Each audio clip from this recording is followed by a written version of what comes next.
A shy young woman fixed her blouse on the car window, unaware that her boss was watching from inside. Hi, my beautiful family. Welcome to Mr. Peter Stories. Today, I speak to you not just as a storyteller, but as a broken man.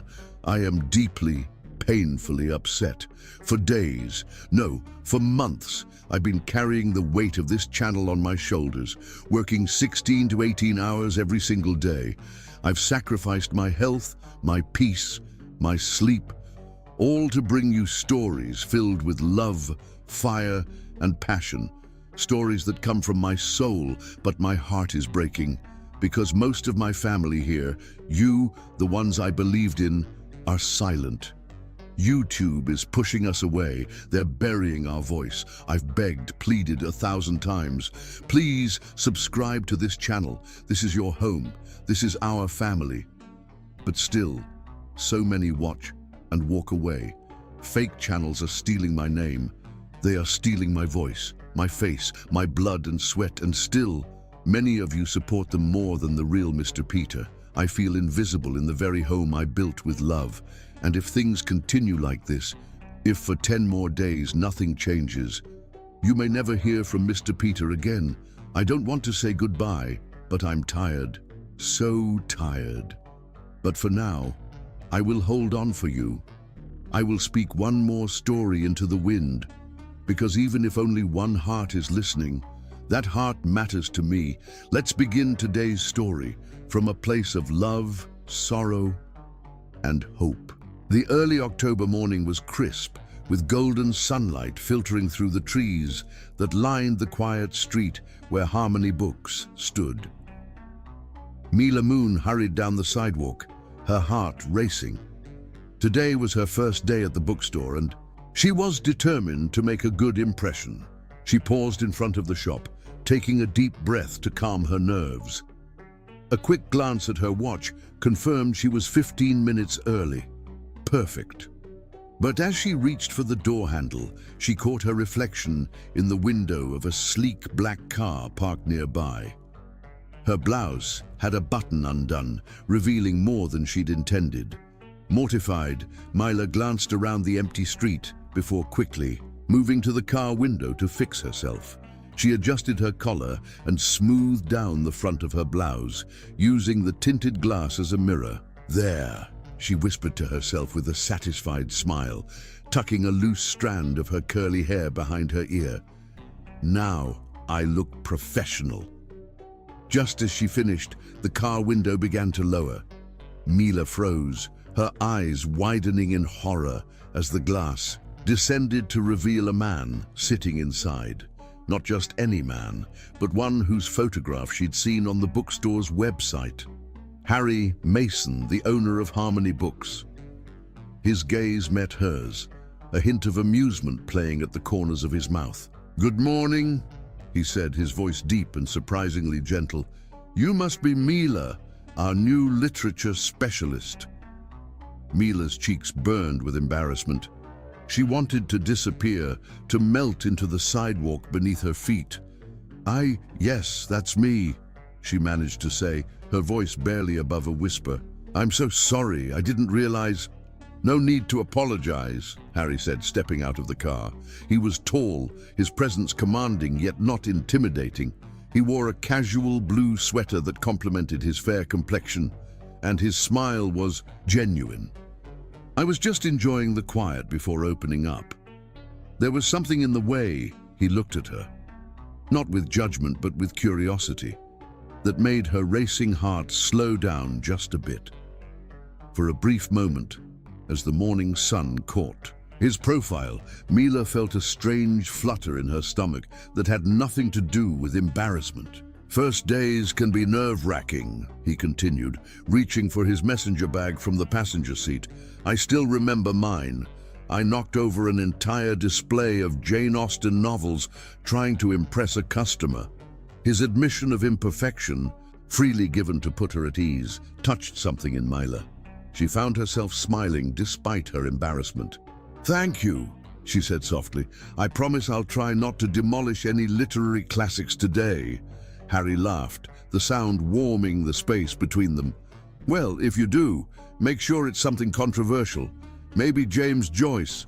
I've always found Ulysses to be a bit pretentious. The literary joke surprised a laugh out of Mila. My literature professor would have a heart attack hearing that. Let me guess, Harry said as he moved toward the shop door, keys jingling in his hand. Columbia? NYU? Howard University, she replied with a hint of pride. I graduated with my master's in English literature last spring. Impressive, he said, and she could tell he meant it. As he unlocked the door, he held it open for her. When she passed through, the subtle scent of his cologne, sandalwood and something uniquely him, made her heart skip a beat. After you, Mila. Welcome to Harmony Books. As she stepped through the doorway, Mila felt something shift inside her. The morning light streamed through the large windows, illuminating thousands of books on polished wooden shelves. The scent of paper, ink, and possibility filled her lungs. The bookstore was more beautiful than she had imagined from the photos she'd seen online. 3 stories of books stretched upward, with elegant spiral staircases connecting the levels. Reading nooks with plush armchairs were scattered throughout, and a small cafe occupied one corner, the aroma of fresh coffee mingling with the scent of books. This place is magical, Mila breathed, turning in a slow circle to take it all in. Harry watched her with a soft smile. That's exactly what I thought the first time I walked in here. I was just a customer then. He ran his hand along a nearby shelf. 5 years later, when the previous owner decided to retire, I couldn't bear the thought of this place becoming anything else. So I took a leap of faith. The passion in his voice resonated with something deep inside Mila. She'd always believed that bookstores were sacred spaces, temples to human imagination and knowledge. Finding someone who felt the same way made her feel less alone in a world that increasingly valued digital convenience over the tactile magic of books. It must have been terrifying, she said. Absolutely, he admitted, leading her deeper into the store. I had a comfortable job in publishing, a steady paycheck. Everyone thought I was crazy to give that up. He paused by a display of leather-bound classics. But some risks are worth taking, don't you think? The question seemed to carry more weight than a casual conversation about career choices should. Mila found herself looking directly into his eyes, trying to decipher what lay beneath his words. The pooh. Most beautiful journeys often start with a step into the unknown, she replied softly. Something flickered in his expression. Recognition, perhaps, or appreciation for the depth of her response. For a moment, they stood in silence, the morning light catching the subtle auburn highlights in his otherwise dark hair. Let me show you the literature section, he said finally, his voice carrying a new warmth. Since that's where you'll be, spending most of your time. As they walked through the store, Harry pointing out various sections and introducing her to the few other employees who had arrived early, Mila found herself noticing small details about him. The way the corners of his eyes crinkled slightly when he smiled genuinely, how he knew the name of every employee's family members, the gentle way he handled the books, as if each one contained not just stories, but living souls. The literature section was located on the second floor beneath a stunning stained glass skylight that bathed the space in multicolored light. Shelves, arranged in a semicircle, housed everything from ancient Greek plays to contemporary novels. This is your domain now, Harry said, gesturing to the beautiful space. I've been managing it myself since our last literature specialist left, but honestly, it deserves someone with a deeper knowledge than mine. I'll take good care of it, Mila promised, already mentally reorganizing some of the collections and planning themed displays. Her fingers trailed along the spines of several classics. Though I have to admit, you've done a wonderful job. The collection is impressively diverse. Thank you, he said, and she caught a hint of vulnerability beneath his confident demeanor. That means a lot, especially coming from someone with your background. My background? I may have looked up your thesis on decolonizing the Western literary canon, he admitted with a slightly sheepish smile. When your application came in, it was brilliant, by the way. Mila blinked in surprise. Her thesis had been published in a relatively obscure academic journal. The fact that he had not only found it, but read it thoroughly enough to have an opinion showed a level of interest that seemed to go beyond normal employer due diligence. You read my thesis? Twice, he confirmed. Your perspective on how marginalized voices have shaped literature, even when excluded from the traditional canon, was eye-opening. I've actually been revising our ordering policies based on some of your points. A warm feeling blossomed in Mila's chest, a mixture of professional pride and something more personal. To be seen, to have her ideas not just acknowledged but valued and implemented, was both rare and precious. I don't know what to say, she admitted. You don't need to say anything. Just help me make this the most thoughtfully curated literature section in the city. He checked his watch. We open in 30 minutes. Would you like some coffee before we start the day? Our cafe makes an exceptional cappuccino. I'd love that, Mila said. As they descended the spiral staircase, Mila's hand brushing the railing just behind Harry's, she felt a curious sense of destiny. Out of all the bookstores in the city, she had chosen this one to apply to. Out of all the reflective surfaces on the street, she had chosen his car window to fix her blouse. And out of all the moments he could have chosen to lower that window, he had chosen the exact second she stood there. The literary scholar in her knew that coincidences in novels were rarely just coincidences. They were the author's way of nudging characters toward their fate. She wondered as Harry handed her a perfectly made cappuccino, their fingers touching briefly in the exchange, what story was being written here and where it might lead. All she knew was that she wanted to turn the page and find out. Chapter 2. First impressions. Mila's first week at Harmony Books passed in a blur of cataloging systems, customer interactions, and getting to know her colleagues. Despite her initial embarrassment, she found herself settling into the rhythm of the bookstore with surprising ease. Part of that comfort came from Harry's leadership style.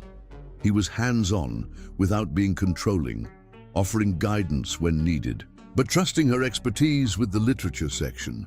Mid-October brought unusually heavy rain to the city, transforming the golden autumn into something more melancholy.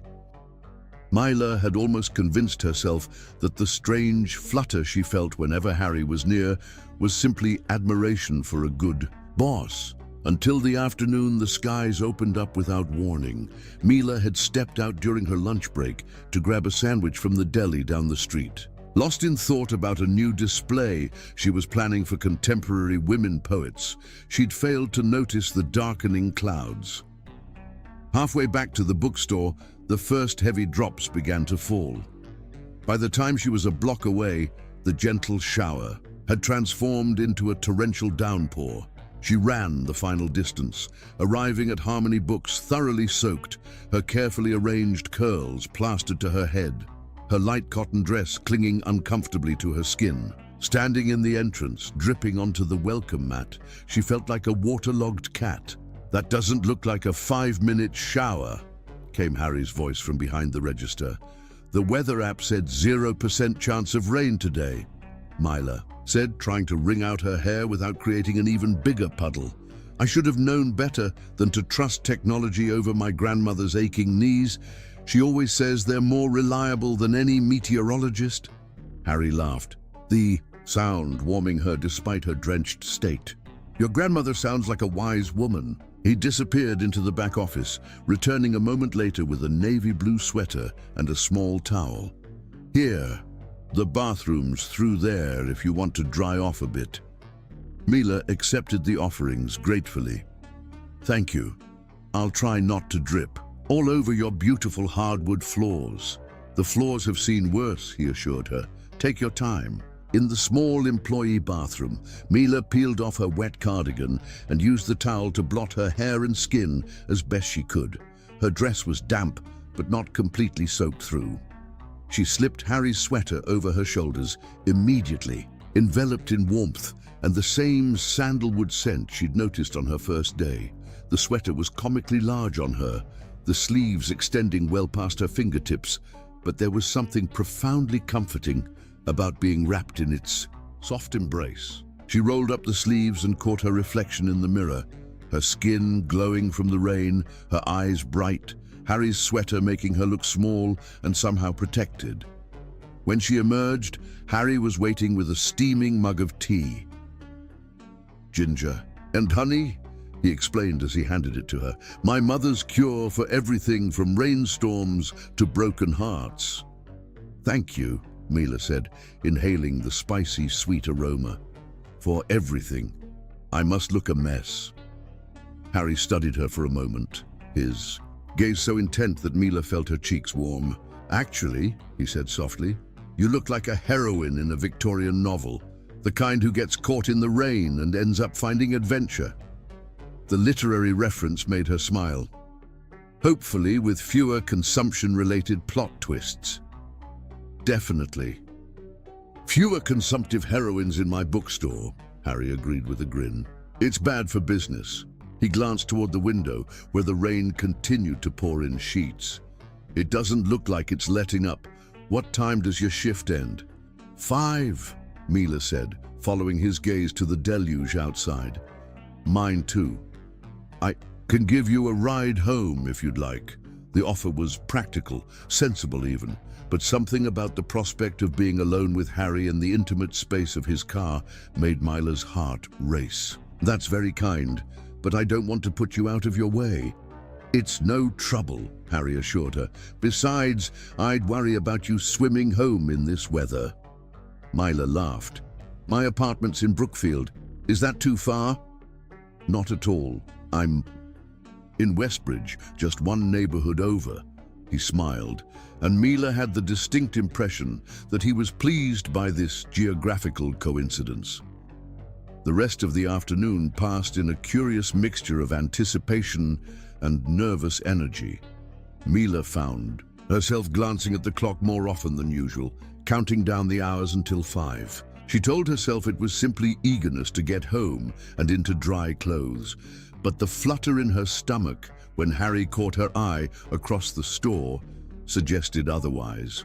At precisely 5 o'clock, as Mila was helping her last customer find a specific edition of Pride and Prejudice, Harry appeared with 2 large umbrellas. "Ready when you are," he said, his voice carrying a hint of something Mila couldn't quite place, anticipation perhaps, or nervousness that mirrored her own.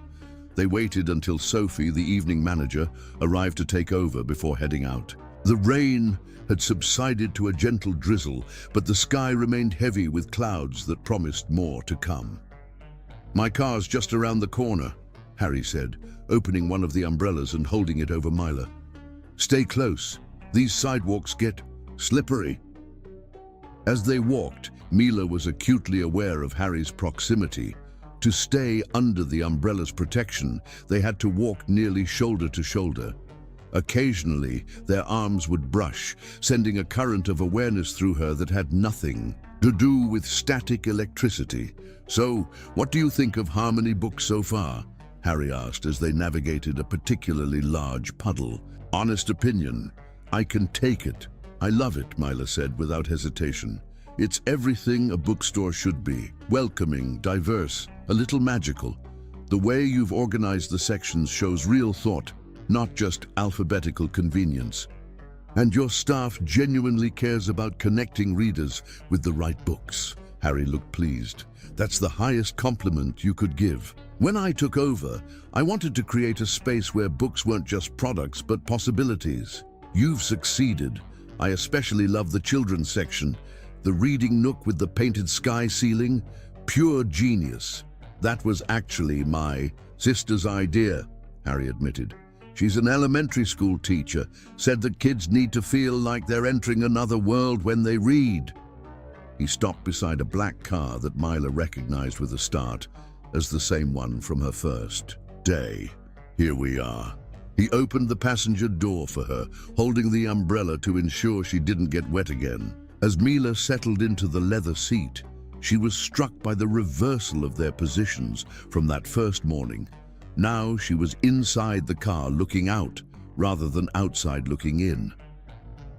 Harry jogged around to the driver's side, folding the umbrella, before sliding in beside her.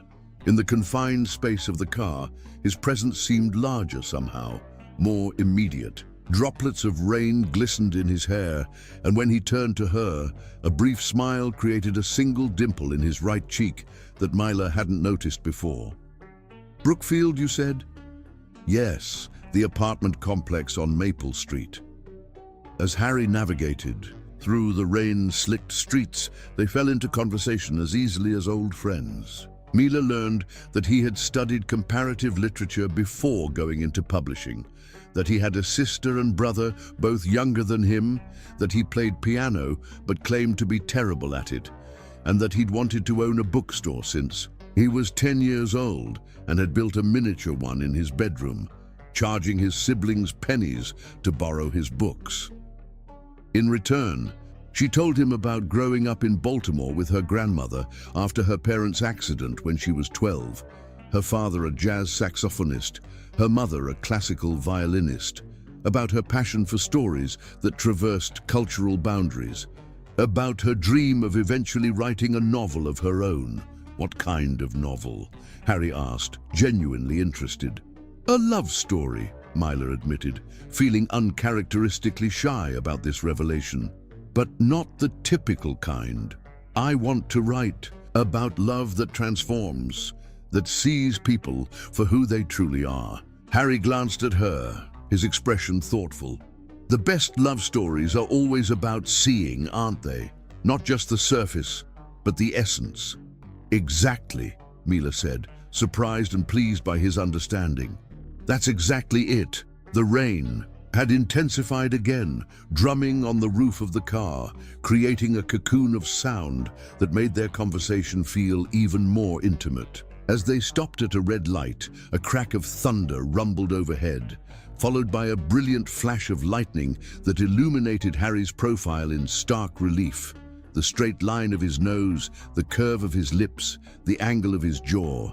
In that flash of elemental light, Mila felt something shift inside her, a recognition that went beyond physical attraction or intellectual compatibility. For a moment, it seemed as if the universe itself had staged this tableau. The storm, the light, the two of them suspended in this private world, to show her something important. The light turned green, and Harry drove on. As they approached her apartment complex, Mila felt a strange reluctance to have the journey end. "Which building?" Harry asked as they turned onto Maple Street. "The red brick one on the left." "But you can just drop me at the entrance. I don't want to make you drive through the parking lot in this weather." "Nonsense," Harry said firmly. "I'm not letting you get soaked again. Door-to-door service is part of the Harmony Books employee package." He pulled up directly in front of her building and turned to look at her. The rain streamed down the windows, distorting the streetlights into abstract patterns that played across his features. "Thank you for the ride," Mila said, suddenly conscious of how close they were in the darkened car. "And for the sweater." She began to remove it, but Harry placed a gentle hand on her arm.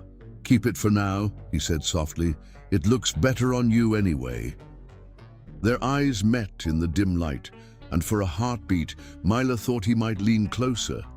Instead, he reached past her to open the glove compartment, pulling out a second umbrella. "Take this," he said. "You can return it tomorrow." Mila accepted the umbrella, their fingers brushing in the exchange. "Tomorrow," she echoed, the word feeling like both a promise and a small eternity to wait. Harry insisted on getting out to open her door and walk her to the entrance of her building, holding the umbrella over her with careful attention. At the door, they faced each other, protected from the rain but not from the tension that had been building between them all evening. "Thank you again," Mila said, fishing her keys from her bag. "For everything." "It was my pleasure," Harry replied, his voice lower than usual. Truly, a raindrop escaping from the edge of the umbrella landed on Mila's cheek. Before she could wipe it away, Harry's hand was there, his thumb gently brushing across her skin. The touch was fleeting but electric, sending a current of warmth through her entire body. "Rain," he explained unnecessarily, his hand lingering near her face a moment longer than needed. "Rain," Mila agreed, barely trusting her voice. They stood in silence for a beat longer, the air between them charged with unspoken possibilities. Then Harry took a small step back, breaking the spell. "I should let you get inside and into dry clothes," he said. "See you tomorrow?" "See you tomorrow," Mila confirmed, her keys jingling slightly in her trembling hand. As she let herself into the building, she couldn't resist glancing back. Harry stood watching, a tall figure beneath the black umbrella, rain falling all around him like a scene from a film. He raised his hand in a small wave, and Mila returned the gesture before closing the door. In the elevator up to her apartment, Mila pressed her face into the soft fabric of Harry's sweater, breathing in his scent and replaying the moment of his touch against her cheek. Outside, the October storm continued to rage, but inside, a different kind of tempest was brewing, one that both thrilled and terrified her with its potential force. Chapter 3. Whispered Confessions, Late. October brought Harmony Books' annual autumn reading festival. The event, which Harry had described as literary Christmas, involved author readings, book signings, children's story hours, and themed displays throughout the store. As the newest employee, Mila had thrown herself into the preparations with enthusiasm, staying late most evenings to perfect her literature section's festival contributions. The Gothic literature display had been her special project, complete with artificial cobwebs, Victorian-inspired decorations, and carefully curated editions of classics from Shelley to Stoker. The theme seemed particularly fitting as Halloween approached, and earlier sunsets brought a natural atmosphere of mystery to the bookstore's upper floors. On this particular evening, 3 days before the festival's opening, Mila was alone on the second floor, finalizing the display. Harry had gone to a meeting with a local authors group, and the rest of the staff had departed hours ago. Mila enjoyed the solitude of the empty bookstore, the quiet creaking of the old building, the soft pools of light cast by the vintage reading lamps, the comforting presence of thousands of books surrounding her. She was balancing on a ladder, placing a leather-bound edition of Wuthering Heights on the top shelf, when she heard the distinctive ding of the elevator arriving. On her floor, a moment later, Harry appeared, his tie loosened and jacket slung over his shoulder. "You're still here?" he asked, surprise evident in his voice. "It's almost 9. Mila smiled down at him from her perch. "Time flies when you're arranging books." By descending levels of supernatural dread, Harry laughed, approaching to stand at the foot of the ladder. "A highly scientific organizational system. I approve." "How was the meeting?" Mila asked, descending the ladder with care. "Productive. We've got 15 local authors confirmed for the festival." He glanced at her display. "This looks fantastic, by the way. I love the bat silhouettes. Where did you find those?" "I made them," Mila admitted. "I used to help my grandmother with Halloween decorations for her classroom. She taught middle school English for 40 years. Crafting is in my blood." Harry looked impressed.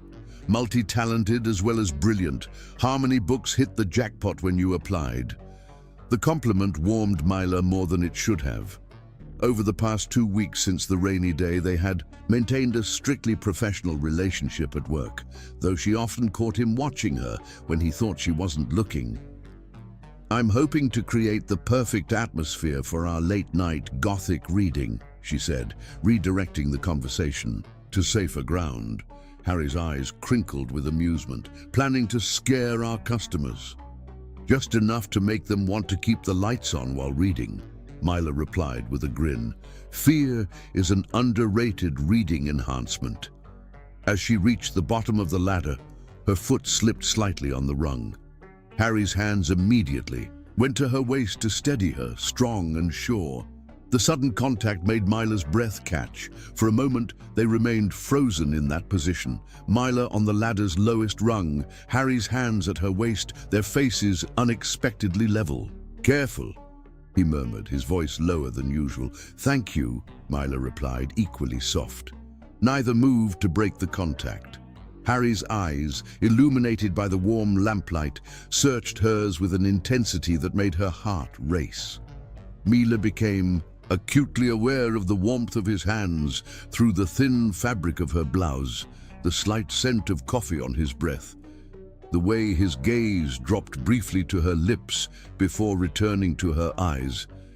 The moment was shattered by a sudden mechanical groan from somewhere in the building, followed by the lights flickering once, twice, and then extinguishing completely. "Perfect timing for a bookstore specializing in Gothic literature," Harry muttered in the darkness. Mila laughed nervously, using the sound of his voice to orient herself. She could no longer see him, but his hands remained at her waist, an anchor. In the sudden blackness, "Please tell me we have emergency lights," she said. "We do, but they're apparently taking a night off." The pressure of his hands increased slightly, helping her down the final step of the ladder. "There's a flashlight in my office. If you hold on to me, I can get us there." In the darkness, Mila's senses seemed heightened. As Harry's hand slid from her waist to clasp hers, she was intensely aware of the texture of his palm, slightly calloused at the base of his fingers, warm and dry against her own. "This way," he said, leading her carefully through the bookshelves. They moved slowly, navigating by touch and memory. Mila's free hand trailed along the spines of books as they passed, using them as guides in the darkness. "The elevator won't be working," Harry noted as they reached the balcony overlooking the main floor. "We'll have to take the stairs." The staircase, elegant and spiral in the light, became a treacherous journey in the darkness. They descended carefully, step by step, Harry going first and keeping a firm hold on Mila's hand. 13, he counted softly as they reached the bottom. All safe. The main floor was equally dark, the large windows at the front of the store allowing only the faintest illumination from distant streetlights. They moved through the maze of bookshelves toward the back of the store where Harry's office was located. Just as they reached the office door, a tremendous crash of thunder shook the building, and Mila jumped involuntarily, colliding with Harry's solid form. "Sorry," she whispered, embarrassed by her reaction. "I wasn't expecting—" "It's all right," he assured her, his voice close to her ear. "I'm not a fan of sudden noises in the dark either." His admission of vulnerability, freely given to ease her embarrassment, just as he had done on her first day, touched something in Mila. Without thinking, she squeezed his hand in silent gratitude. Harry fumbled with his keys in the darkness, eventually finding the right one to unlock his office. Inside, the blackness was absolute. "The flashlight should be in the top drawer of my desk," he said, releasing her hand reluctantly. "Stay here by the door while I find it." Mila listened to his careful movements in the darkness, the sound of him navigating around furniture, the slide of a drawer opening, the soft muttering as he searched by touch. "Got it," he announced after a moment, and a beam of light cut through the darkness. He directed it toward her, lowering it quickly when she raised a hand to shield her eyes. "Sorry, now we can at least see where we're going." "What do you think caused the power outage?" Mila asked, watching as Harry searched through another drawer. "The storm. October's end often brings volatile weather." He held up a second, smaller flashlight triumphantly. "Here, now we both have light." Mila accepted the flashlight, their fingers brushing in the exchange. Even that slight contact sent a shiver of awareness through her. "We should probably check the fuse box," Harry said, "though I suspect this is a neighborhood issue rather than just our building." He glanced at his watch, illuminating the face with his flashlight. "It's after 9 now. I should get you home." "We could wait a bit," Mila suggested. "See if the power comes back on." A flash of lightning illuminated the office briefly through the small window, followed almost immediately by a deafening crack of thunder. Rain began to lash against the glass with renewed intensity. "Or maybe not," she amended, imagining the treacherous drive in such conditions. Harry's face, half illuminated by the flashlight he held at his side, looked thoughtful. "We could wait in the cafe area. At least the chairs there are comfortable." They made their way through the darkened store to the small cafe in the corner. With their flashlights creating intersecting paths of light, they managed to locate 2 armchairs positioned near one of the large front windows. Outside, the storm raged, lightning periodically illuminating the street in stark flashes. "Should I try to make coffee?" Harry asked as they settled into the chairs. "The machine's gas-powered." "In the dark? I'm not sure that's wise," Mila said with a laugh. "Besides, I'm actually enjoying this. It's like being in one of those gothic novels we were just arranging. Without the vengeful ghosts, I hope." "The night is still young," Mila teased. They fell into comfortable conversation, their flashlights positioned on a nearby table to create a soft, diffused light between them. As the storm continued outside, Mila found herself sharing stories she rarely told, about her grandmother who had raised her after her parents' car accident, about her first heartbreak in college, about her dreams of creating a literary scholarship for underprivileged youth.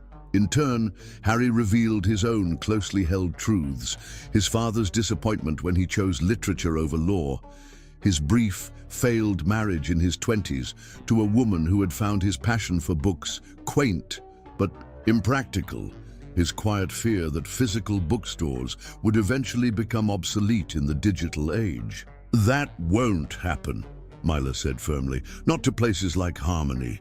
Books aren't just about content, they're about experience, the way they feel in your hands, the sound of a page turning, the scent of ink and paper. You can't digitize that." Harry's smile was visible even in the dim light. "That's exactly what I believe. But sometimes, late at night, I worry. That's when you call me," Mila said without thinking. "I'll remind you." The words hung between them, laden with meaning beyond their surface. In the intimate darkness, with the storm raging outside, it felt like a promise of something more. "I might take you up on that," Harry said softly. A particularly brilliant flash of lightning illuminated his face completely for a split second, the intensity in his eyes, the slight parting of his lips, before plunging them back into shadow. Mila's heart raced. She was acutely aware that they were entirely alone in the bookstore, cocooned in darkness, with only the storm and their quiet voices for company. The situation held all the elements of the romance novels shelved on the 3rd floor: the accidental, confinement, the forced proximity, the gradual revealing of secrets in the dark. But this wasn't fiction. This was her life, her career, her growing feelings for a man who was not just attractive and kind, but also her employer. The complication of their professional relationship had kept her from acknowledging the attraction that had been building. Since that first morning by his car, as if reading her thoughts, Harry sighed softly. "I've been wanting to talk to you about something, Mila." Her pulse quickened. "What is it?" "These past few weeks, working with you?" He paused, choosing his words carefully. "I've found myself looking forward to coming to the store in a way I haven't for a long time."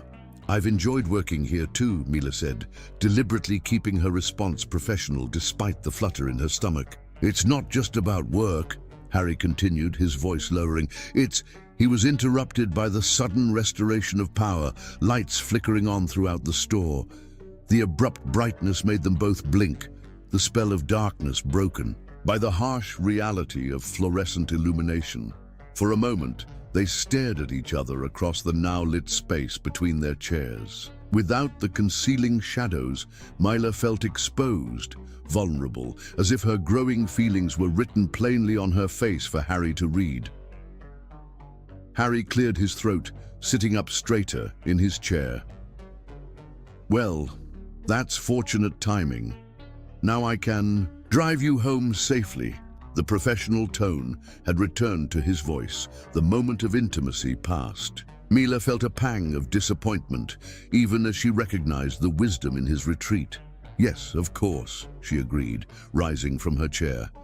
"I should get home. Big day tomorrow with the festival preparations." They moved efficiently around the store, turning off lights, checking that everything was secure.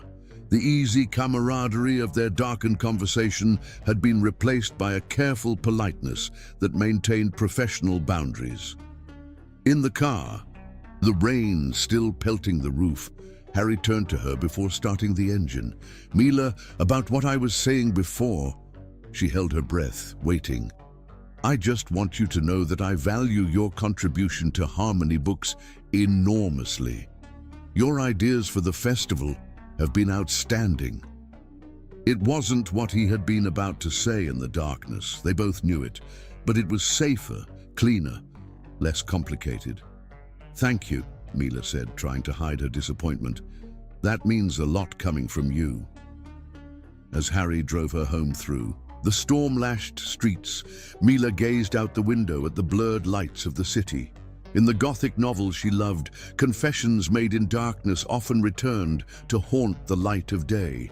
But here, it seemed, their whispered confidences would remain suspended in that temporary blackout, neither acknowledged nor forgotten, but existing in a liminal space between what was and what might yet be.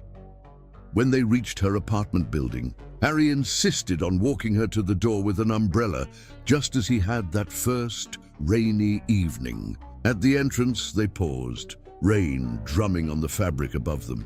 "Thank you for the ride," Mila said, "and for the Gothic experience at the bookstore." "Very on brand," Harry smiled, the dimple appearing in his cheek. "Perhaps we should advertise it as a special feature. Occasional blackouts for authentic Victorian reading conditions." Mila laughed, grateful for the return of their easy banter. "Charge extra for the emotional torment and consumption." Exactly.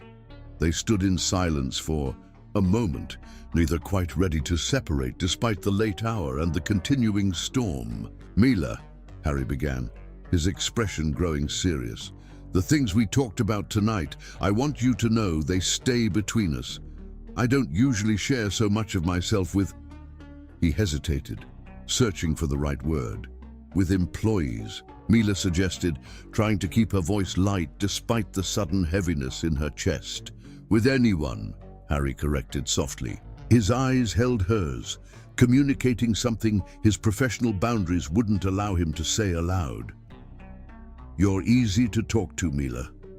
Too easy, perhaps." The implications of his words hung in the rain-scented air between them.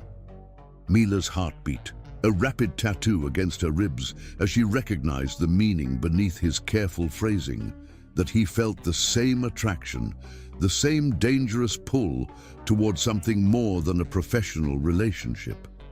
"I feel the same way," she admitted, her voice barely audible above the rain. "It's complicated, very complicated," Harry agreed, his gaze dropping briefly to her lips before returning to her eyes with renewed intensity.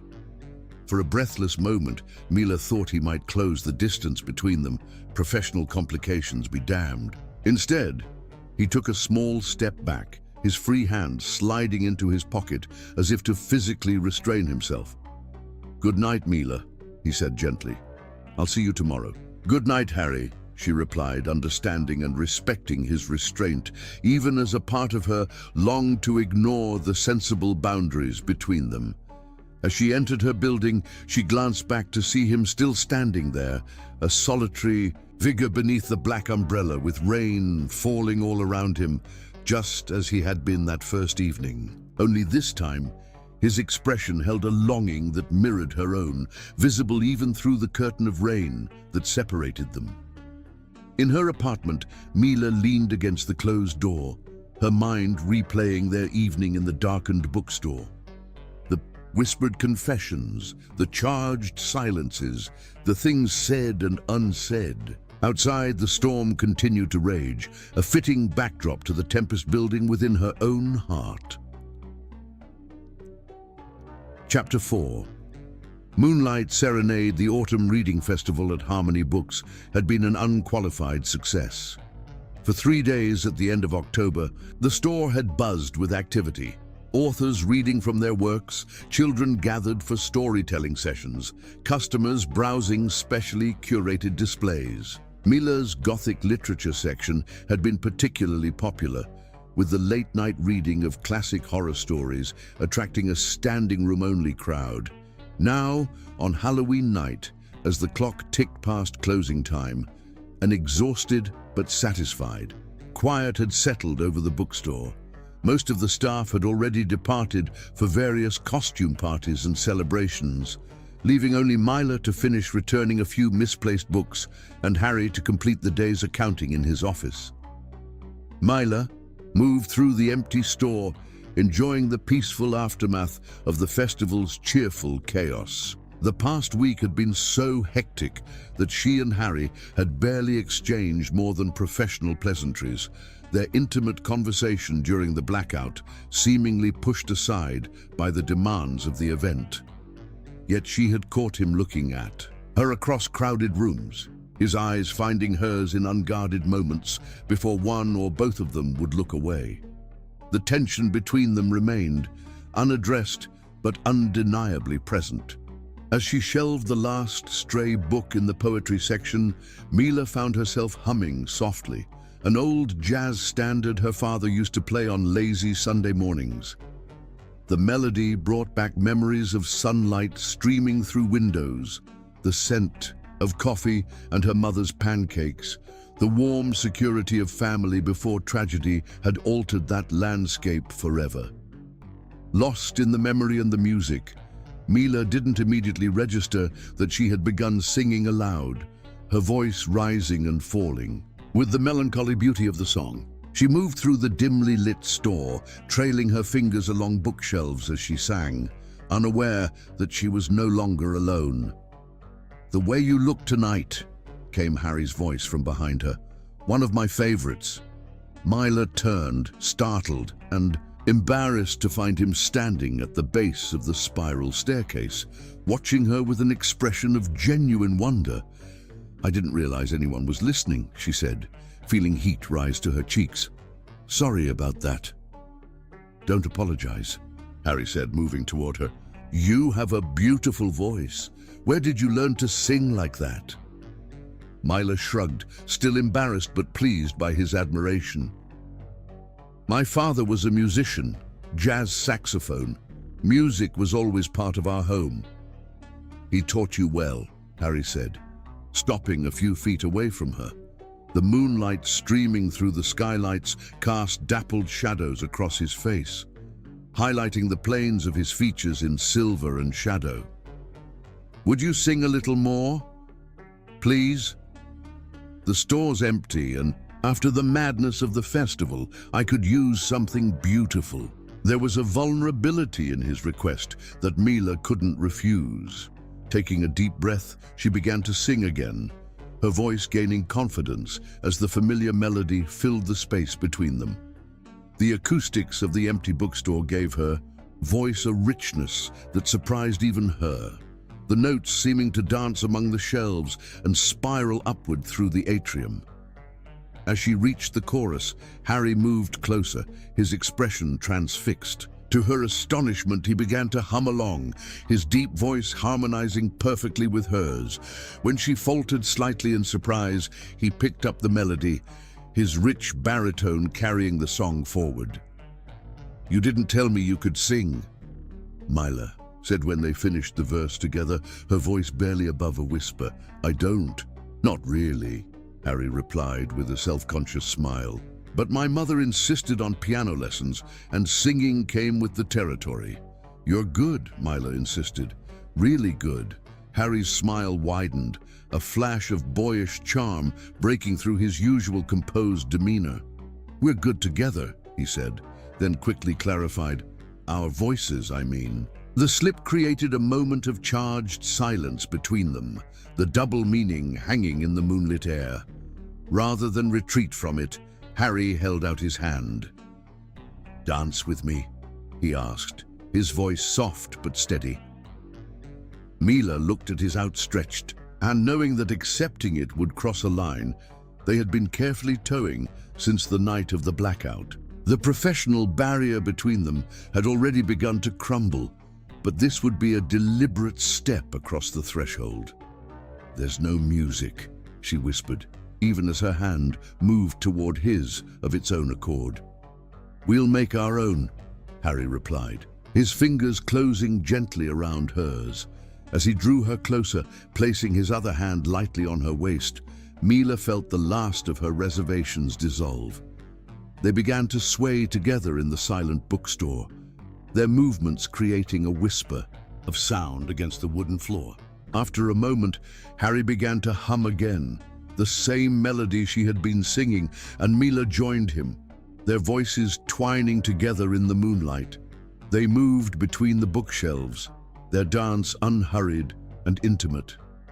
Mila was acutely aware of the warmth of Harry's hand at her waist, the subtle scent of his cologne, the way his eyes never left hers as they turned slowly in the pools of silvery light from the full Halloween moon overhead. As their improvised song came to its natural conclusion, their steps slowed, but neither pulled away. Instead, they stood still amidst the shelves, hands still connected, bodies close enough that Mila could feel the rise and fall of Harry's chest with each breath. Mila, he said softly, her name a question and an answer all at once. Harry, she replied, understanding flowing between them in the simple exchange of names. Slowly, as if giving her every chance to step away, Harry raised his free hand to her face, his fingers brushing a strand of hair behind her ear before coming to rest against her cheek. His touch was reverent, almost hesitant, despite the certainty in his eyes. Mila leaned into his hand, giving him the assurance he sought. With a small sound that might have been relief or surrender, Harry closed the remaining distance between them, his lips finding hers in a kiss that was both tender and achingly sweet. The kiss was gentle at first, as delicate as the moonlight that bathed them. But as Mila's arms slid up around his neck, Harry deepened the kiss, drawing her closer with the arm that had encircled her waist.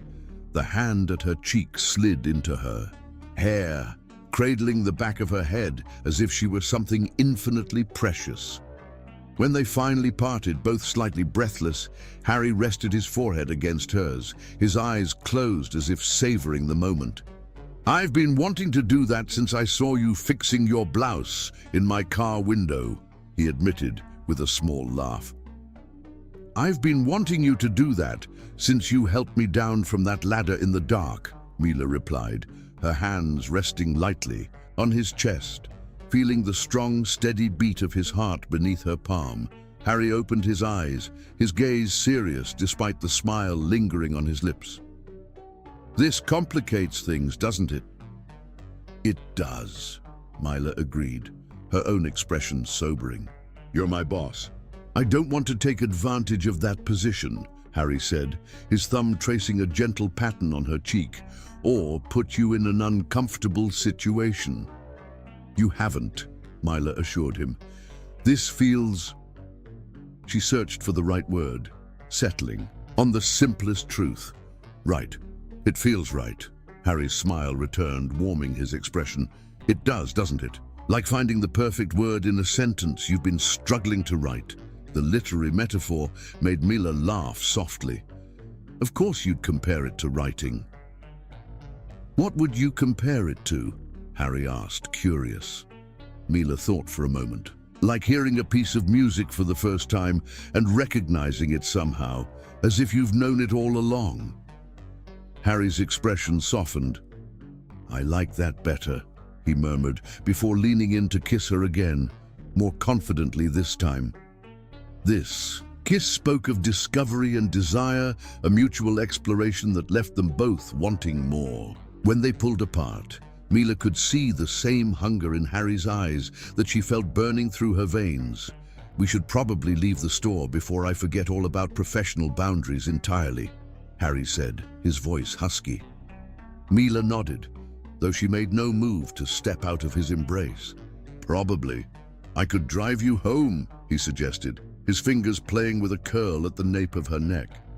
"You could," Mila agreed, tilting her head slightly to give him better access, her eyes never leaving his. "And then what?" Harry asked. The question heavy with implication. Mila took a deep breath, knowing they stood at another threshold. "And then I might invite you in for coffee." "Just coffee?" Harry's eyebrow rose slightly, a flicker of mischief in his expression. "To start with," Mila replied with a boldness that surprised even her, "I've always believed that the best stories unfold one page at a time." Harry's laugh was warm against her lips as he kissed her again, briefly, but with a promise of more to come. "I've always been a fan of slow, careful reading," he agreed, savoring every word, every nuance, every touch, Mila added softly, her hand coming up to trace the line of his jaw. "Every touch," he echoed, turning his face to press a kiss to her palm. With visible reluctance, they finally stepped apart, their hands finding each other again as they moved through the store, turning off lights and gathering their belongings. The easy familiarity of these closing rituals now charged with new meaning. Every glance and accidental touch an extension of their moonlit dance. As Harry locked the door of Harmony Books behind them, Mila looked up at the night sky, at the same full moon that had witnessed their first kiss among the bookshelves. A sense of possibility expanded within her chest, as vast and luminous as the stars scattered across the darkness above. "Ready?"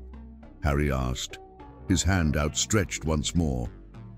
Mila placed her hand in his, feeling the perfect fit of their fingers interlacing. "Ready," she confirmed, and together they walked toward his car, and whatever story awaited them in the pages, yet to be turned. Chapter 5. The Garden. Picnic. 3 weeks had passed since that moonlit evening in the bookstore, and Mila and Harry had fallen into a new rhythm, professional colleagues during store hours, with only the occasional lingering glance or subtle touch to betray the change in their relationship, and something much more intimate after closing time. They had been careful, discreet, mindful of the complications their relationship could create in the workplace. November had brought cooler temperatures and the first hints of the winter to come. But today, a Sunday in mid-November, with unexpected warmth, felt like autumn's last gift before surrendering to the cold. The bookstore closed on Sundays, leaving their time entirely their own. As Harry's car wound through tree-lined streets that gradually gave way to more open countryside, Mila's curiosity piqued. "Are you finally going to tell me where we're going?" she asked, watching his profile as he drove, admiring the way the afternoon sunlight played across his features. Harry smiled, the dimple appearing in his right cheek. What would be the fun in that? Besides, we're almost there. True to his word, he turned onto a narrow lane just a few minutes later, eventually pulling up to a small stone building with an arched wooden door. Beyond it, Mila could glimpse what looked like extensive gardens. "The Hillcrest Botanical Gardens," Harry announced, looking pleased with himself, "but not the public entrance. A friend of mine is the head botanist here, and he's given me access to a private section that's closed for renovation." Mila's eyes widened in delight. "I've always wanted to visit here, but I never seem to find the time." "I know," Harry said, reaching across to tuck a stray curl behind her ear, his fingers lingering against her cheek. "You mentioned it that rainy day in the car, when we were talking about your mother's love of rare flowers. I've been planning this ever since. The realization that he had remembered such a small detail from their first real conversation and had arranged this special visit because of it made Mila's heart swell. She leaned across the console to kiss him, a soft, sweet expression of gratitude that quickly deepened into something more passionate. "Thank you," she murmured against his lips when they finally parted. "We haven't even gone in yet," Harry pointed out with a laugh. "Save some of that appreciation for later." He reached into the back seat, retrieving a wicker basket and a blanket that Mila hadn't noticed earlier. "I thought we could have a picnic among the flowers." Inside the garden, away from the manicured public areas, they found a wilder, more intimate landscape.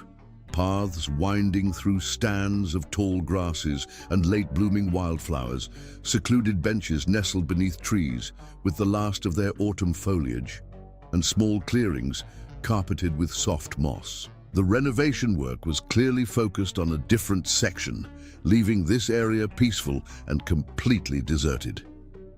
"This way," Harry said, leading her down a narrow path that opened suddenly into a hidden meadow. A small stream bubbled along. One edge and a majestic oak tree provided dappled shade over part of the clearing. The grass was dotted with tiny white and purple wildflowers, creating a natural carpet that seemed designed for their picnic blanket. "It's perfect," Mila breathed, turning in a slow circle to take in the beauty of the secluded spot. Harry spread the blanket beneath the oak tree and began unpacking the basket. A bottle of wine, 2 glasses, an assortment of cheeses, fresh bread, fruit, and chocolate-dipped strawberries for dessert. He'd thought of everything, even including a small vase with a single perfect rose. "You've outdone yourself," Mila said, settling onto the blanket beside him. "Nothing but the best for you," Harry replied, the sincerity in his voice making the simple words feel like a precious gift. They ate leisurely, feeding each other bites of cheese and fruit, talking and laughing with the easy familiarity they had developed over the past weeks. The wine and the warm November sun created a golden haze of contentment around them. When they had finished eating, Harry stretched out on the blanket, propping himself up on one elbow to look at Mila. From the basket, he pulled out a small, leather-bound book. "I brought something to read to you," he said almost shyly. "Poetry." Mila's heart melted at the gesture. "What did you choose?" "Pablo Neruda, Love Sonnets." Harry opened the book to a marked page. "I thought, since we're surrounded by nature's beauty." He began to read, his deep voice giving the passionate verses a sensual resonance that made Mila's skin tingle. The Spanish poet's words of desire and devotion flowed around them like the gentle breeze that rustled the oak leaves overhead. As Harry read, Mila watched his face, the way his expression changed with the rhythm of the poems, how his eyes occasionally lifted from the page to meet hers during particularly intimate lines. When he reached a verse about the beloved's hands, he took Mila's hand in his free one, his thumb tracing patterns on her palm as he continued reading. The simple touch, combined with the poetry's intensity, sent waves of warmth through Mila's body. She found herself moving closer to Harry, drawn by an irresistible gravity. When he finished the sonnet, Harry closed the book and set it aside, his eyes never leaving Mila's face. "There's something about poetry," he said softly, "that expresses things I might not have the courage to say myself." "What things?" Mila asked, her voice equally soft, though they were alone in the meadow with only butterflies and distant birdsong for company. Harry's gaze became more intense. "That since I met you, colors seem brighter, that your laugh makes me feel like I've discovered something precious, that when I'm not with you, I'm counting the hours until I can be again." Mila felt tears prick at the corners of her eyes, moved by his unexpected eloquence. She leaned forward, closing the small distance between them, and kissed him with all the emotion his words had stirred in her. Harry responded immediately, his arms encircling her, drawing her against him as the kiss deepened. They sank back onto the blanket together, the dappled sunlight playing across their entwined forms as hands began to explore with greater urgency than they had allowed themselves before.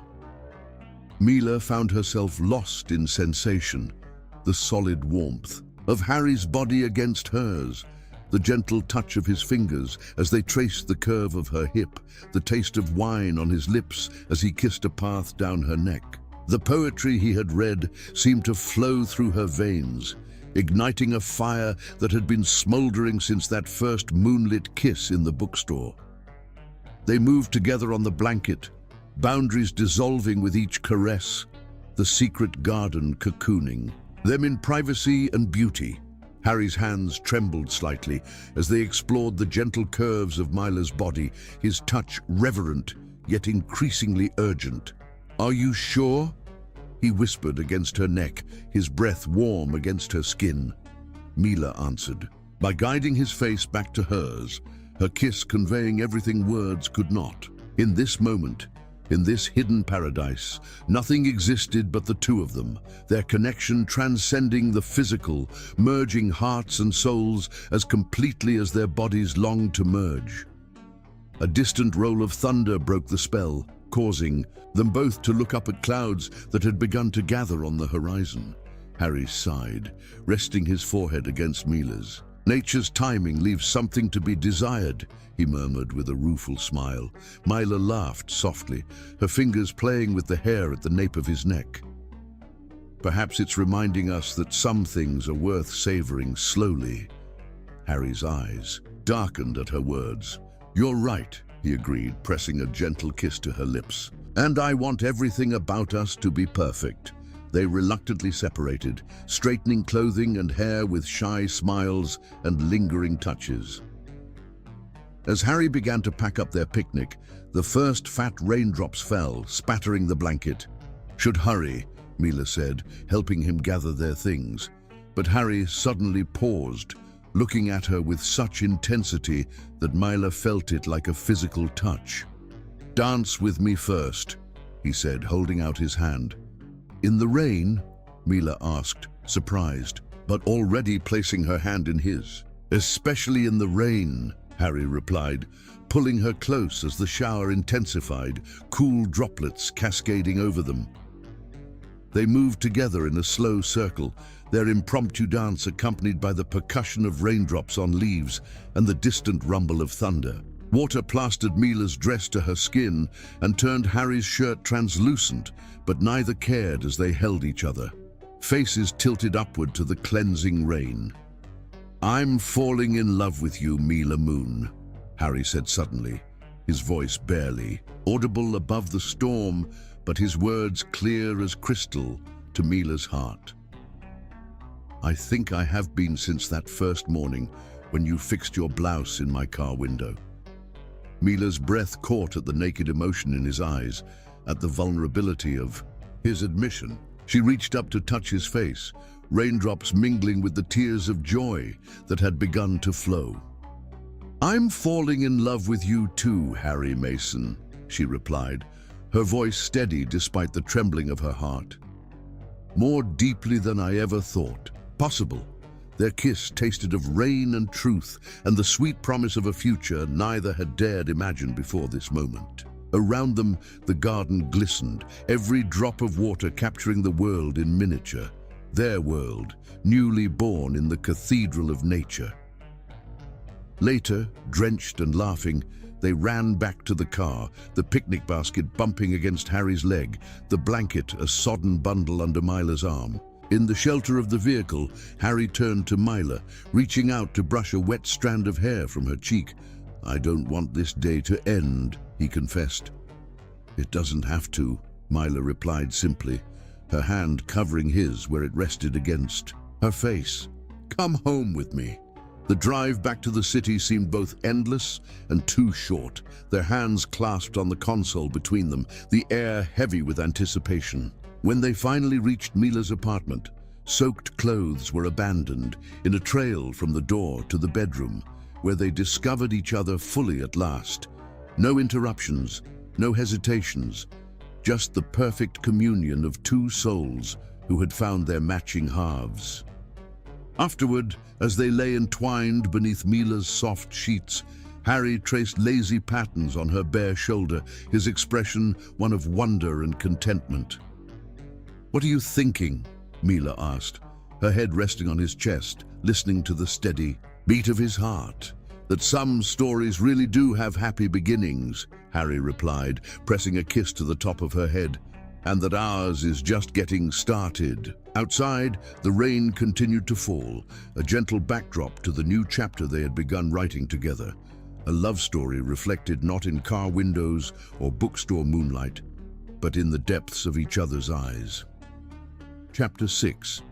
Stolen Moments 2. Months had passed since the rainy day in the garden, and autumn had deepened into winter.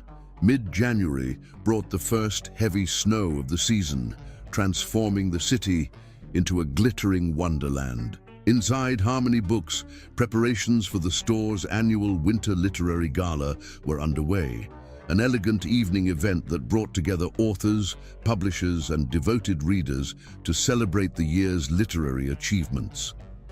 Mila adjusted, a display of this year's award-winning novels, aware of Harry watching her from across the room where he was directing the setup of a small stage for readings. Their eyes met briefly, a current of electricity passing between them despite the dozens of people milling about the store. 2 months of deepening intimacy had done nothing to diminish the thrill of these glances. If anything, knowing what lay beneath Harry's composed professional exterior, his passion, his tenderness, the way he whispered her name in the darkness, made these public moments of restraint all the more charged with anticipation. They had been careful at work, maintaining a respectful professional distance that gave no hint of their evenings and weekends spent wrapped in each other's arms. Only Sophie, the assistant manager with her perceptive eyes and kind smile, seemed to have guessed the truth, offering Mila a knowing wink when Harry's hand had lingered a moment too long while passing her a stack of invitations.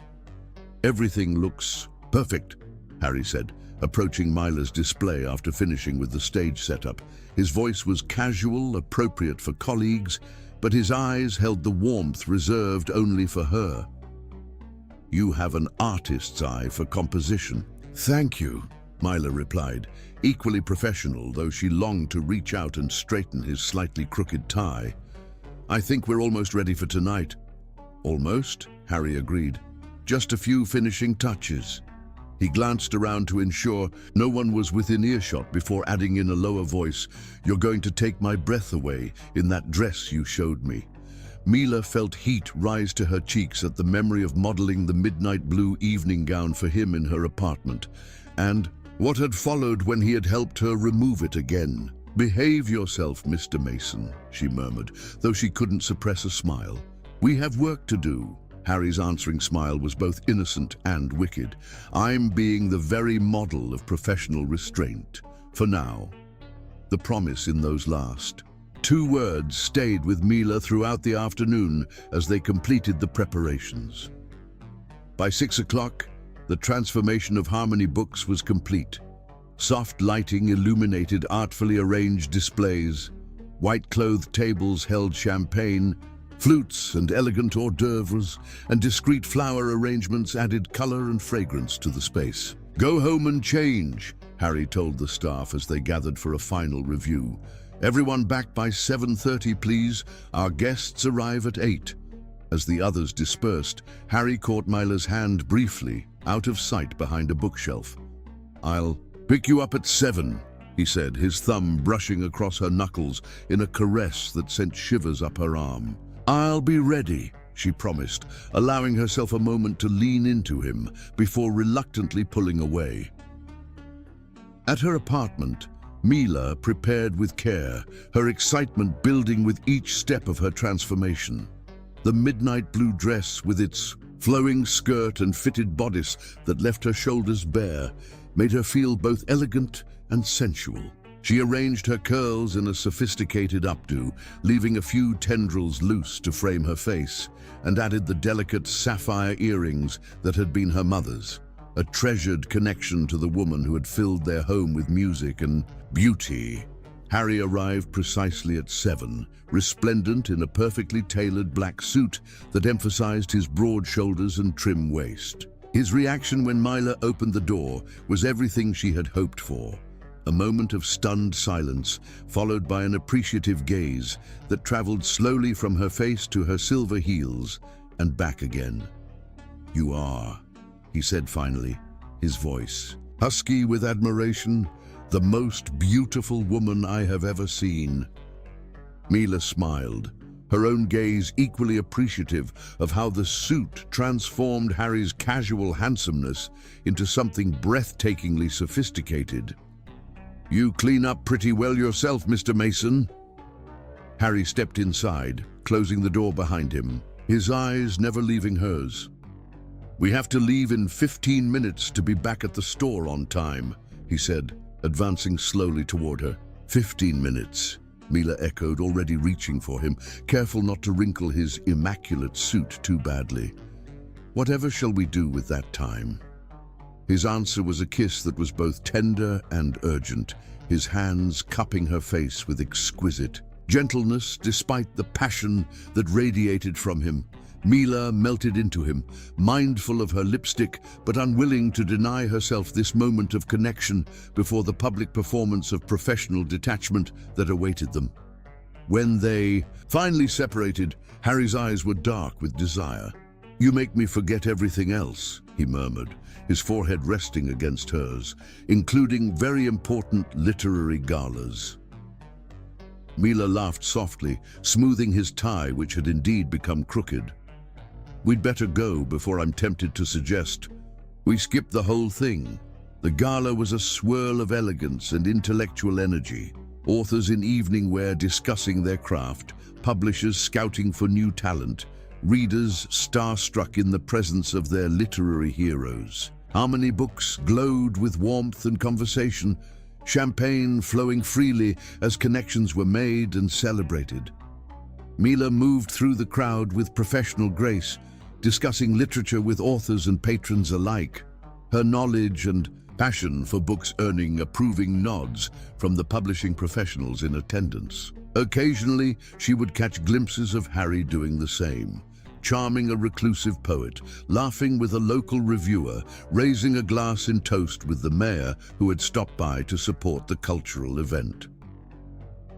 Throughout the evening, they orbited each other like binary stars, drawn together by invisible gravity, only to be pulled apart again by their social duties. Each time they passed, a brief touch, his hand at the small of her back, her fingers brushing his as she handed him a fresh glass of champagne, reignited the awareness that had been smoldering between them all night.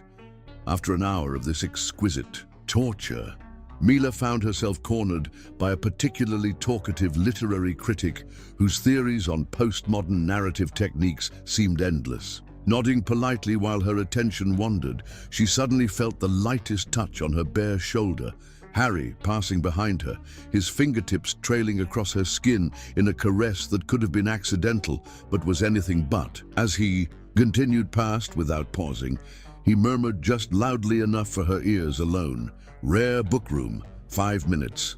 Her pulse quickened at the invitation. The rare book room, located in a quiet corner of the 3rd floor, was kept locked during public events to protect the valuable volumes inside. As the owner, Harry was one of only 2 people with a key. Excusing herself from the critic with a polite reference to hostess duties, Mila made her way casually through the crowd, pausing to chat briefly with guests to avoid any appearance of hurry. When she was certain no one was paying particular attention, she slipped up the spiral staircase to the 3rd floor. The sounds of the party faded as she walked down the dimly lit hallway toward the rare book room. When she reached the ornate wooden door, she found it slightly ajar, a sliver of warm light spilling out into the corridor. Mila glanced back to ensure she was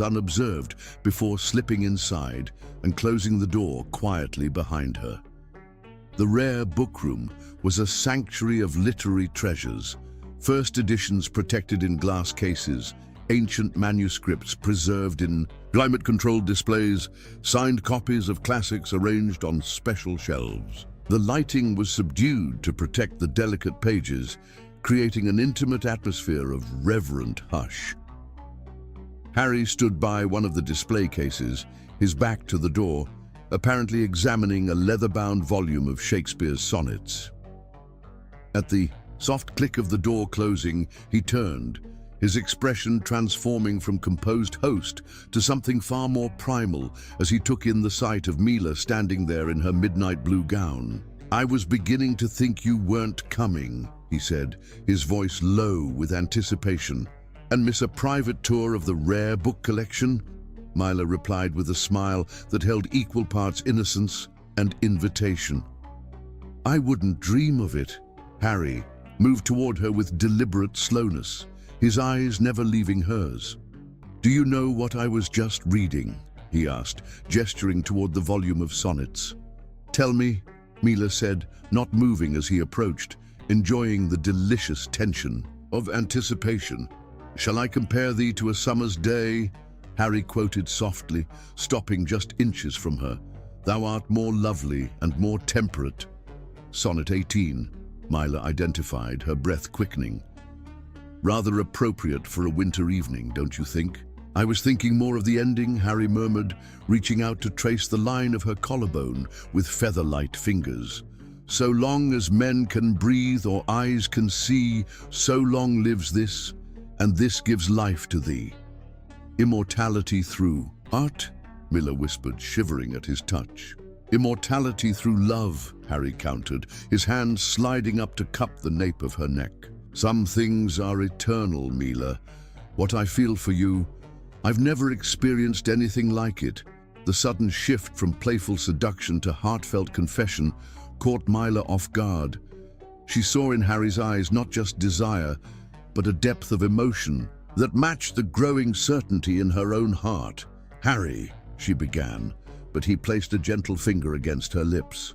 "I know we said we'd take this slowly," he said, his voice husky with emotion. "And we can, but I need you to know I love you, Mila Moon, completely, irrevocably." The words hung in the air between them, powerful and transformative. Mila felt tears prick at her eyes as joy expanded within her chest. "I love you too," she answered simply, the truth of it resonating through her entire being. "With all that I am." Harry's face softened with wonder and relief, as if despite all they had shared, he had still feared his feelings might not be fully returned. He lowered his head slowly, giving her time to see the love shining in his eyes before his lips met hers in a kiss that felt like coming home and embarking on a grand adventure all at once. The kiss deepened, passion flaring between them with an intensity heightened by their declarations. Harry backed Mila gently against the door, his body pressing against hers with restrained urgency.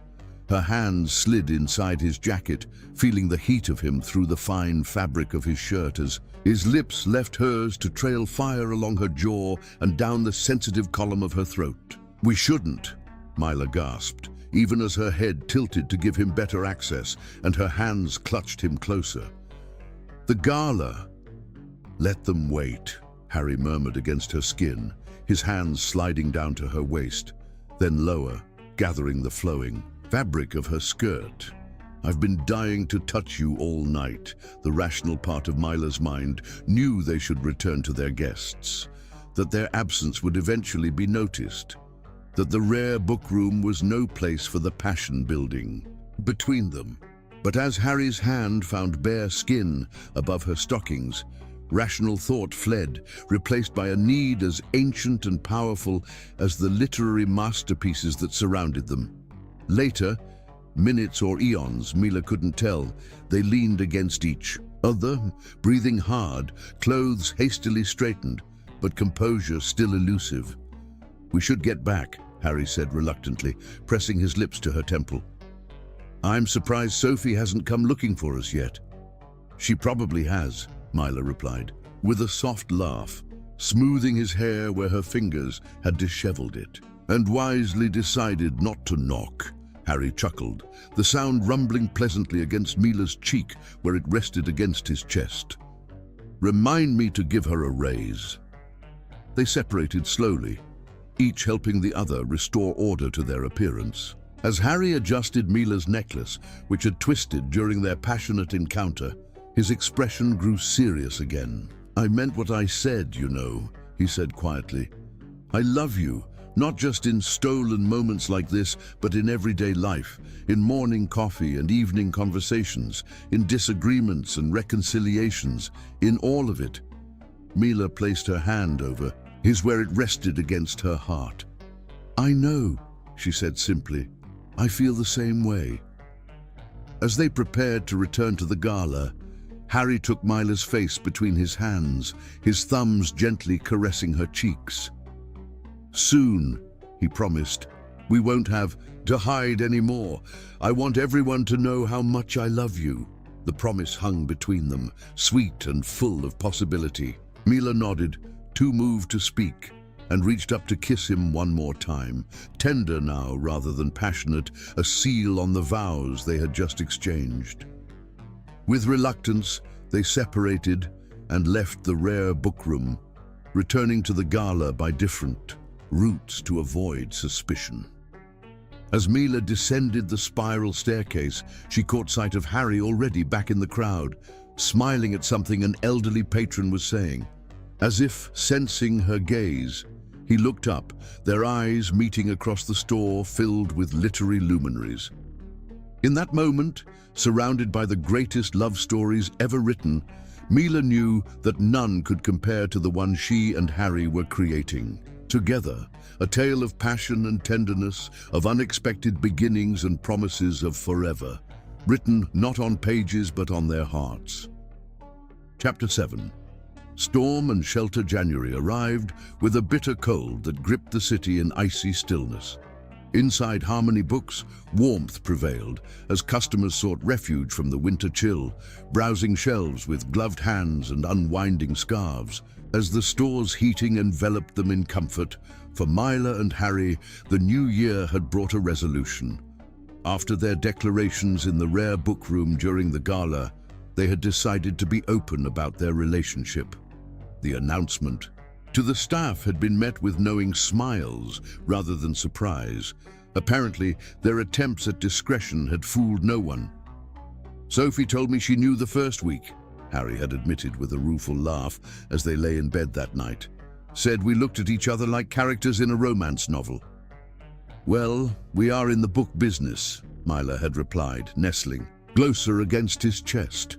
"We should know our tropes." Now, a month into their public relationship, the initial flurry of interest had settled into acceptance. If anything, the staff seemed pleased to see their boss so obviously happy, and customers who noticed their subtle displays of affection, a touch on the arm as they passed, the way Harry's eyes followed Mila across the room, often commented on what a lovely couple they made.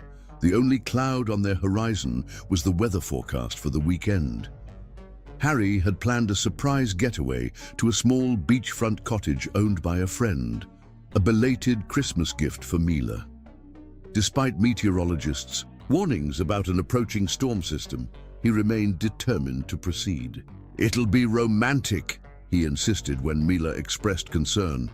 "Waves crashing on the shore, wind howling around the cottage while we're warm inside. Besides, the worst of it isn't supposed to hit until Sunday evening. We'll be back by then." Mila relented, unable to resist the boyish enthusiasm that overtook Harry whenever he spoke of their weekend plans. "All right, but if it looks bad on Sunday morning, we leave early." "A deal." "Deal," Harry agreed, sealing the promise with a kiss. "Now help me pick out which books to bring. A beach cottage in winter requires very specific reading material." Saturday morning dawned clear and cold, perfect for driving to the coast. They set out early, the car packed with overnight bags, groceries, wine, and a carefully curated selection of books. As they left the city behind, Mila felt the lingering tension of the work week melt away, replaced by anticipation for precious time alone with Harry. The beach cottage proved to be everything Harry had promised, a charming two-story structure on a private stretch of coastline, its weathered cedar exterior and blue shutters giving it a timeless maritime character. Inside, a stone fireplace dominated the living room, with comfortable furnishings arranged to maximize the spectacular ocean view through large picture windows. "What do you think?"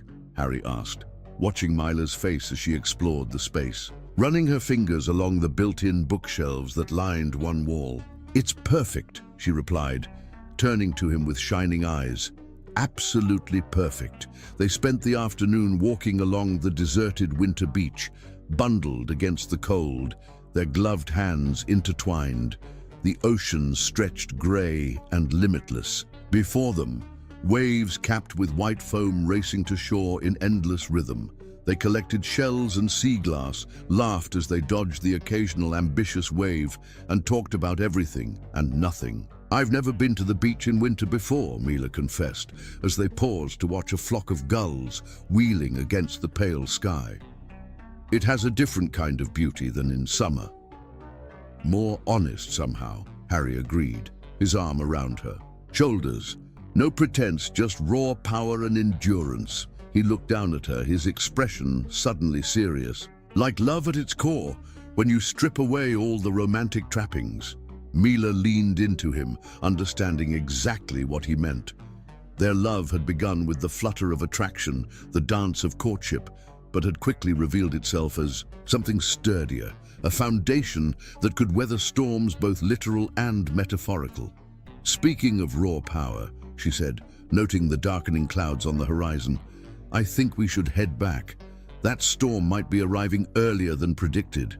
They returned to the cottage as the wind began to strengthen, bringing with it the first spatters of rain.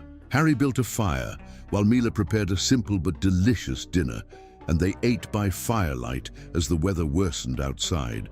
By the time they had cleared the dishes, the storm had arrived in full force.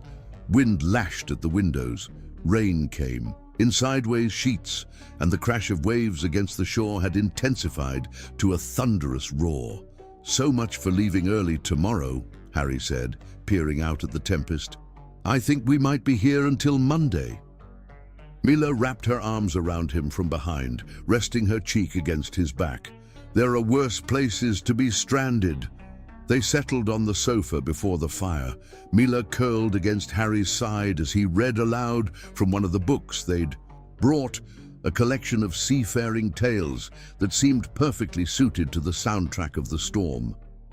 The combination of the crackling fire, Harry's deep voice, and the wild symphony outside created a cocoon of intimacy that made Mila feel as though they were the only two people in the world. When a particularly violent gust of wind rattled the windows, Mila nestled closer. "Do you think we're safe here?" Harry pressed a kiss to the top of her head. "The cottage has stood for over 50 years. It's weathered worse storms than this." He set the book aside, his arms tightening around her. "Besides, I'd never let anything happen to you." The simple declaration, spoken with such certainty, filled Mila with warmth that had nothing to do with the fire. She turned in his embrace to look up at him, finding his eyes dark with an emotion that mirrored the intensity she felt. "I know," she said softly. "That's one of the countless reasons I love you."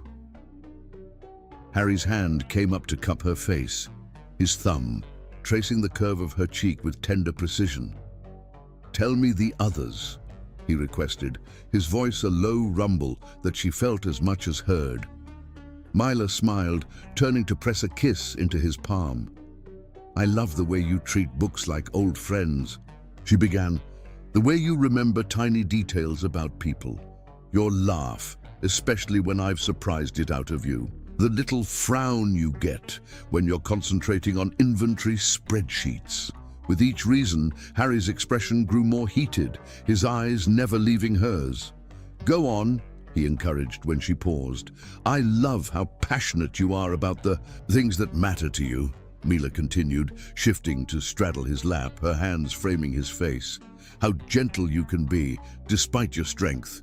The way you kiss me like you're discovering something miraculous every time." As if to demonstrate, Harry pulled her down to him, his lips capturing hers in a kiss that started tender but quickly blazed into something more urgent. Mila melted against him, her body responding to his with the familiar yet always thrilling rush of desire. They made love there before the fire, the storm providing a wild counterpoint to their passion. Every touch, every whispered endearment, every shared moment of pleasure seemed heightened by the elemental force raging outside, as if the universe itself was acknowledging the power of what they had found in each other. Afterward, wrapped in a soft blanket in each other's arms, they watched the flames dance in comfortable silence. Mila traced idle patterns on Harry's chest, her head tucked beneath his chin, feeling utterly content despite the storm's continued assault on their sanctuary. "A penny for your thoughts," Harry murmured eventually, his fingers playing with a strand of her hair. Mila smiled against his skin. "I was thinking about reflections," she admitted, "about how sometimes we catch glimpses of truth in unexpected places. Like when I saw my reflection in your car window that first morning. I was just trying to fix my blouse, but somehow the universe was showing me a future I couldn't imagine yet." Harry was quiet for a moment, considering her words. "You know," he said finally, "there's a theory that people don't fall in love gradually. They just take time to recognize it, as if the love was there all along, waiting to be discovered. Like it was already written in some cosmic book," Mila suggested, warming to the idea. "And we're just turning the pages, revealing what was always meant to be." "Exactly." Harry shifted slightly to look into her eyes.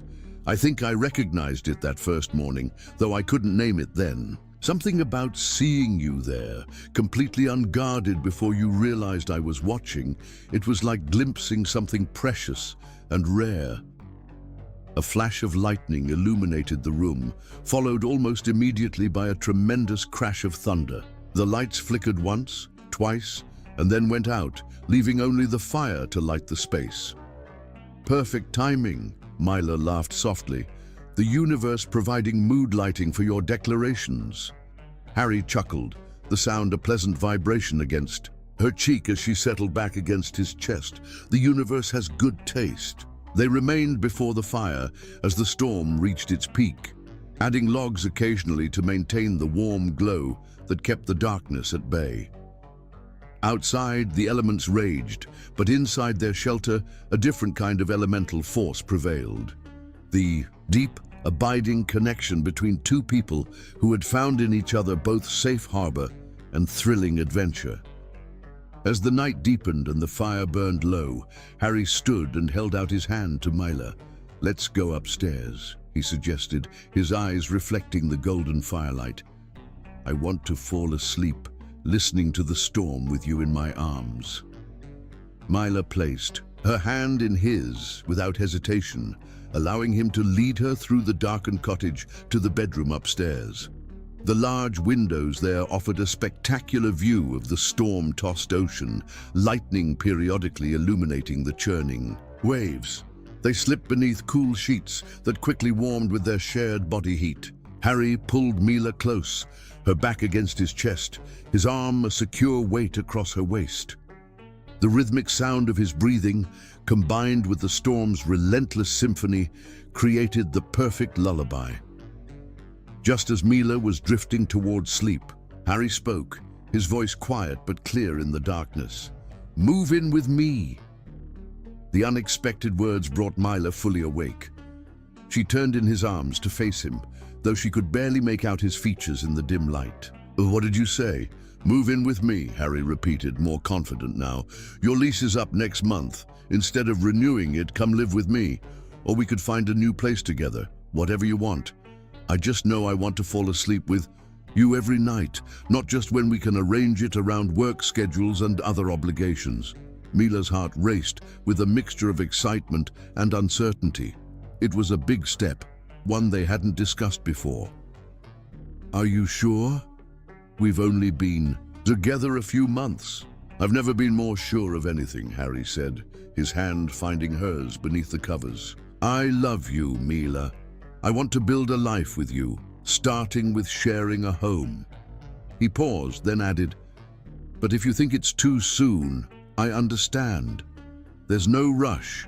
Mila thought about what it would mean, waking up with Harry every morning, creating shared routines and traditions, transforming a space into their home together. The image filled her with a sense of rightness that overshadowed any lingering doubts. "Yes," she said simply, squeezing his hand. "I'll move in with you." She felt rather than saw Harry smile in the darkness. He pulled her closer, his kiss expressing all the joy her acceptance had given him. Outside, the storm continued unabated, but its fury seemed diminished somehow, as if recognizing that within the cottage, something stronger and more enduring had taken root.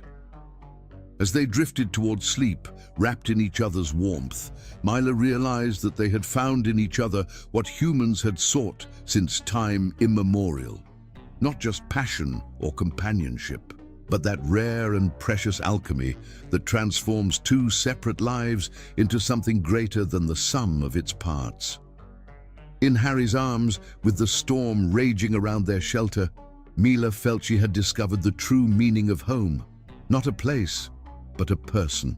And no matter what storms might come in the future, they would weather them together, finding in each other both refuge and the courage to face whatever lay ahead. Chapter 8. The painting spring arrived in gentle waves of warmth and color, transforming the city from winter's monochrome into a vibrant canvas of renewal. For Mila and Harry, the season brought changes that mirrored nature's awakening, the merging of their separate lives into a shared existence. They had chosen to move into Harry's apartment, a spacious two-bedroom in an old converted warehouse, with high ceilings, exposed brick walls, and large windows that flooded the space with natural light. The second bedroom had been converted into a home library, with floor-to-ceiling bookshelves that housed their combined collections. Shakespeare nestled against Morrison, Austen alongside Achebe, their literary tastes complementing each other, as perfectly as their lives had begun to do. The process of combining their possessions had revealed new facets of each other. Harry discovered Mila's collection of vintage jazz records inherited from her father, while she unearthed his surprising passion for exotic teas gathered from his travels before settling down with the bookstore. Each revelation, however small, deepened their understanding of one another, creating a tapestry of shared knowledge that strengthened their bond. On this particular Saturday morning, sunlight streamed through the bedroom windows, creating patterns on the hardwood floor. Harry had left early for the bookstore, needing to meet with a rare book dealer who was passing through town. Mila stretched luxuriously in the empty bed, enjoying the quiet morning to herself, a rarity given their usually synchronized schedules. After breakfast, she moved to the smaller of the two closets in their bedroom. Unlike the main closet, which now housed a harmonious blend of their everyday clothing, this one contained items from her old apartment that had yet to find their place. In their shared home, most were mementos and keepsakes she hadn't sorted through yet. Among them was a large portfolio case she had deliberately kept closed during the move. Taking a deep breath, Mila pulled it out and carried it to the living room, where the morning light would be best. She unzipped the canvas cover with careful fingers, revealing the contents she had kept hidden not just from Harry, but from most people in her life. Inside were paintings. Her paintings. Art had been her first love before literature had captured her heart. In the years following her parents' death, she had channeled her grief into creating, using color and shape to express what words could not. Though she had studied literature, In college, art had remained her private sanctuary, a means of processing emotions too complex for language. The most recent canvas, still smelling faintly of oils, was one she had completed shortly after moving in with Harry. She had worked on it in secret during the hours he spent at the bookstore, and she was home alone. Now, examining it in the clear morning light, she felt both pride and vulnerability. The painting revealed as much about her heart as any diary could have done. It depicted Harry, though not in a traditional portrait style. She had captured him. In a moment of unconscious grace, seated in his favorite armchair by the window of the bookstore, afternoon light streaming around him as he read from a leather-bound volume. The focus was not just on his physical form, though she had rendered that with loving attention to detail. The strong line of his jaw, the slight curl of hair at his temple, the expressive hands that held the book with such care. What made the painting special was how she had portrayed the light.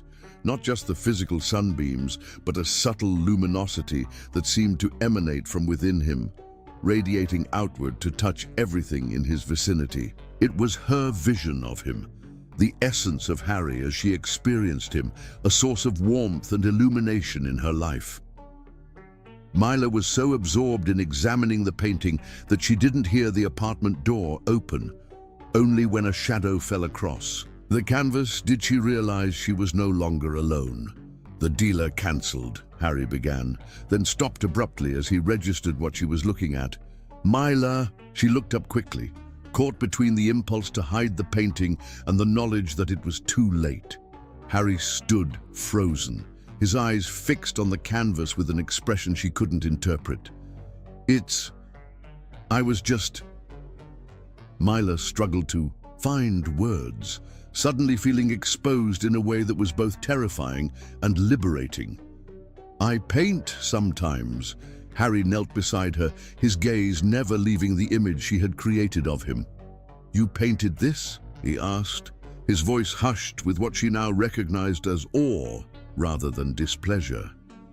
Mila nodded, watching his face carefully. "I've been painting since I was a teenager. It's always been private. Something I do just for myself." Harry finally tore his eyes from the canvas to look at her, and the emotion in his expression made her breath catch. "It's extraordinary," he said simply.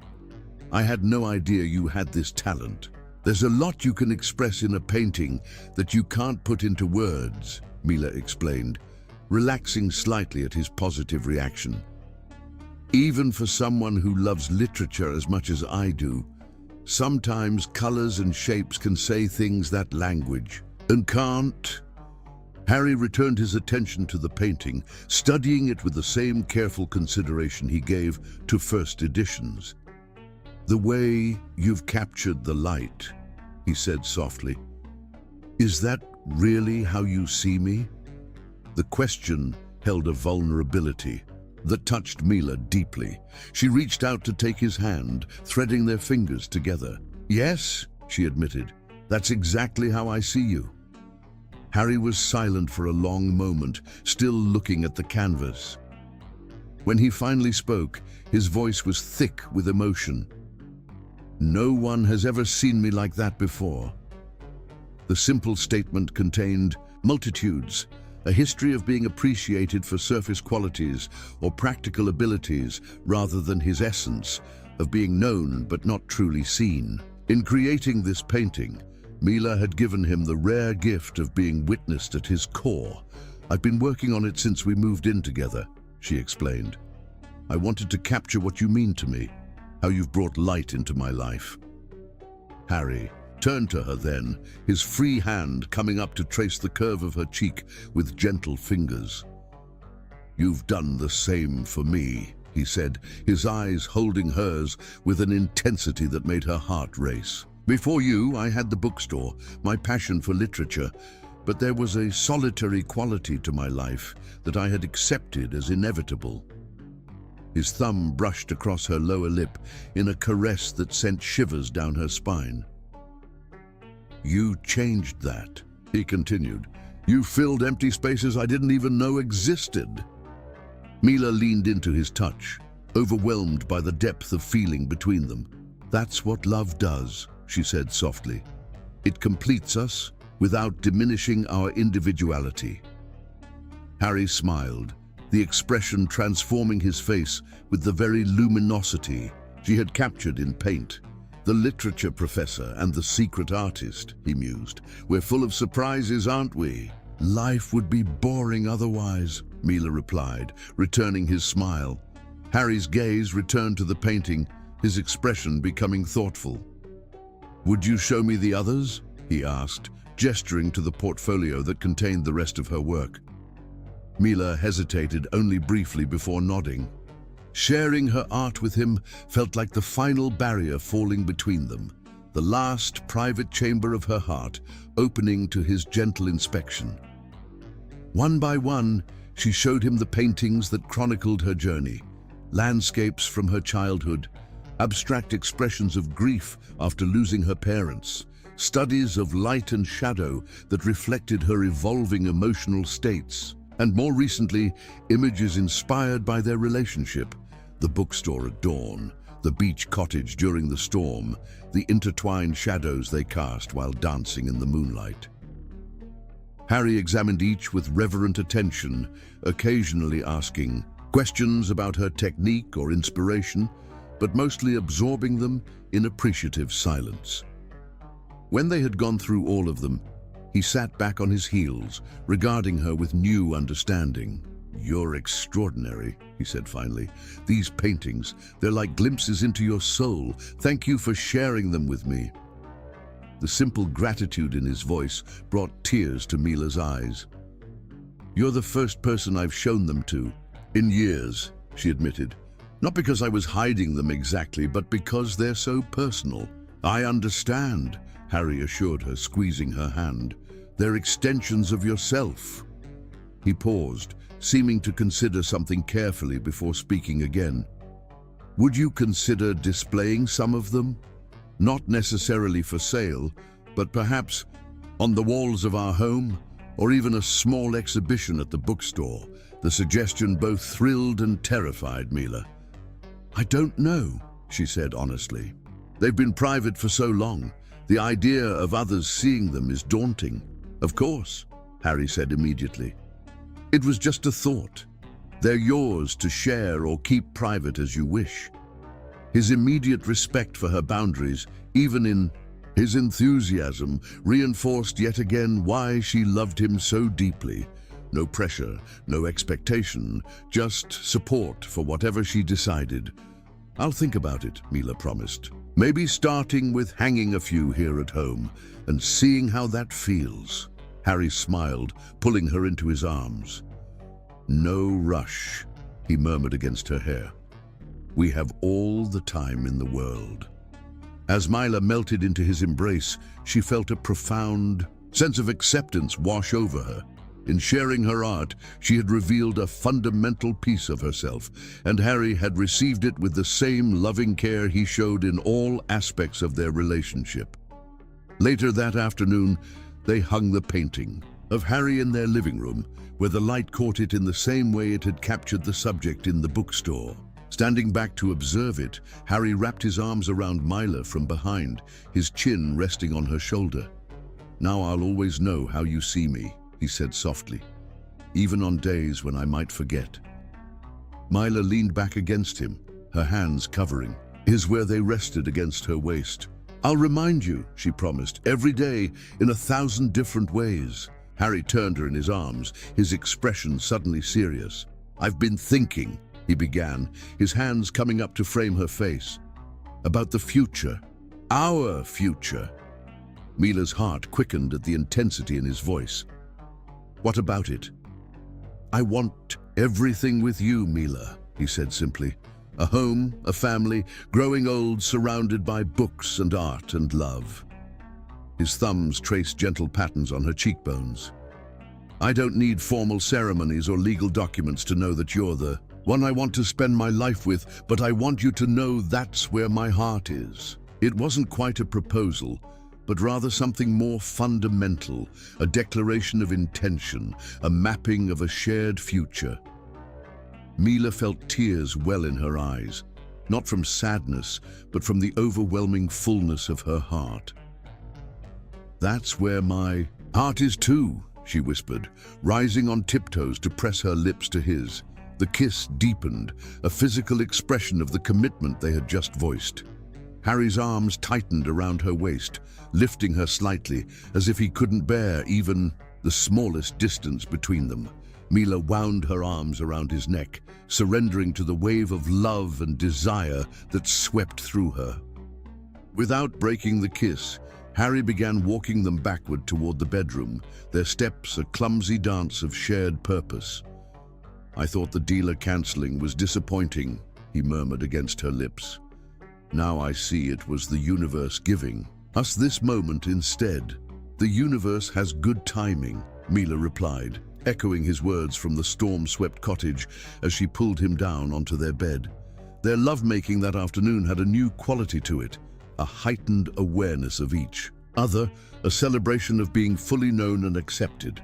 Each caress was both a question and an answer, each shared breath a promise of days yet to come. Afterward, as they lay tangled in sheets and each other, the golden afternoon light painting their skin, Harry traced idle patterns on Mila's bare shoulder. "Would you paint us sometime?" he asked, his voice dreamy with contentment. "Not separately, but together." Mila considered the idea, envisioning how she might capture on canvas the connection they shared. "I'd like that," she decided. "Though it would have to be from memory or photographs, I can hardly be both artist and subject." Harry chuckled, the sound rumbling pleasantly against her ear where it rested on his chest. "We could set up mirrors," he suggested playfully. "Very complex, very artistic. Or," his voice took on a more mischievous tone, "we could ask Sophie to sketch us while we pose dramatically." The absurd image made Mila laugh out loud. "Poor Sophie, I think we'd traumatize her." "Probably," Harry agreed with a grin. "Memory it is then." As their laughter faded into comfortable silence, Mila reflected on how completely her life had transformed since that first morning outside the bookstore. The shy woman fixing her blouse in a car window could never have imagined the journey ahead, finding not just love, but a partnership that allowed her to be fully herself, including the parts she had kept hidden away. In Harry's arms, surrounded by the home they were creating together, Mila felt a certainty that transcended the temporary nature of most things. Whatever the future held, joys and sorrows, triumphs and challenges, they would face it as they had faced the storm at the beach cottage. Together, finding in each other both shelter and the courage to weather whatever came their way. Outside, their windows, spring continued its vibrant progression, mirroring the blossoming of their shared life. And on the wall in their living room, the painting of Harry served as both art and promise, a reflection of love made visible, a testament to being truly seen by the one who matters most. Chapter 9. Autumn Revelations. The crisp autumn air carried the scent of fallen leaves and wood smoke as Mila and Harry strolled hand in hand through the park.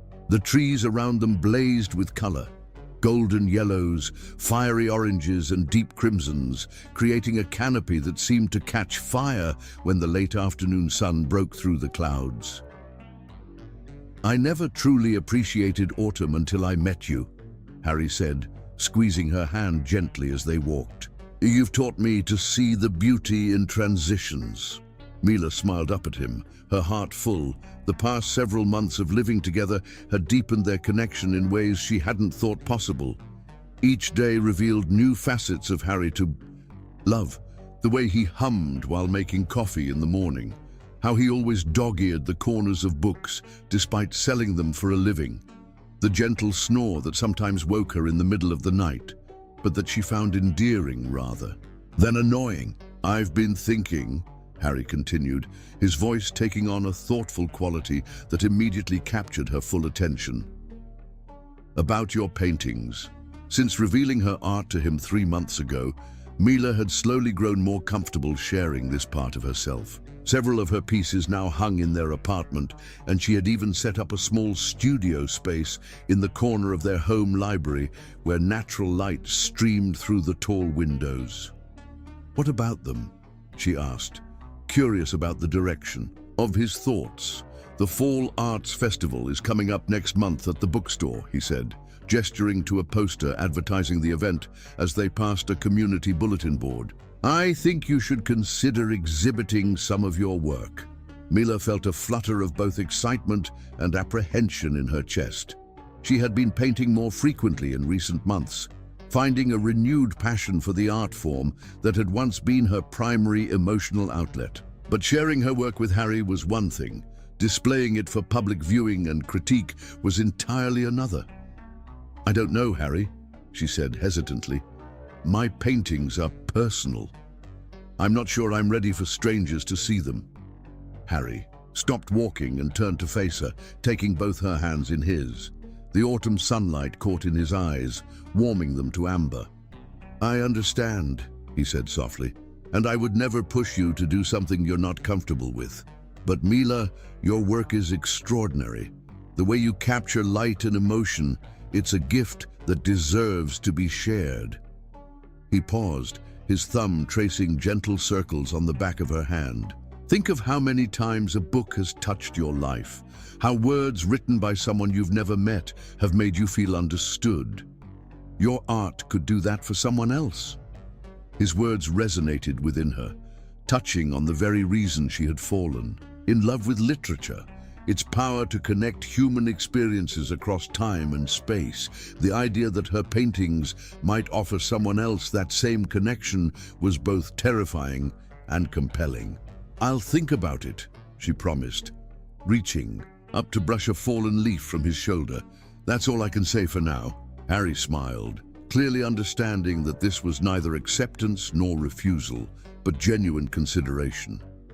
"That's all I ask," he said, leaning down to kiss her softly. They continued their walk, the conversation shifting to more immediate matters. Dinner, her plans, an upcoming author event at the bookstore, a play they wanted to see. But Mila's mind kept returning to Harry's suggestion, turning it over like a smooth stone in her palm. Later that evening, as Harry prepared dinner, Mila found herself drawn to her small studio space. She stood before her most recent work, a painting of their bedroom at dawn, with morning light spilling across rumpled sheets and the indentation where Harry's head had rested.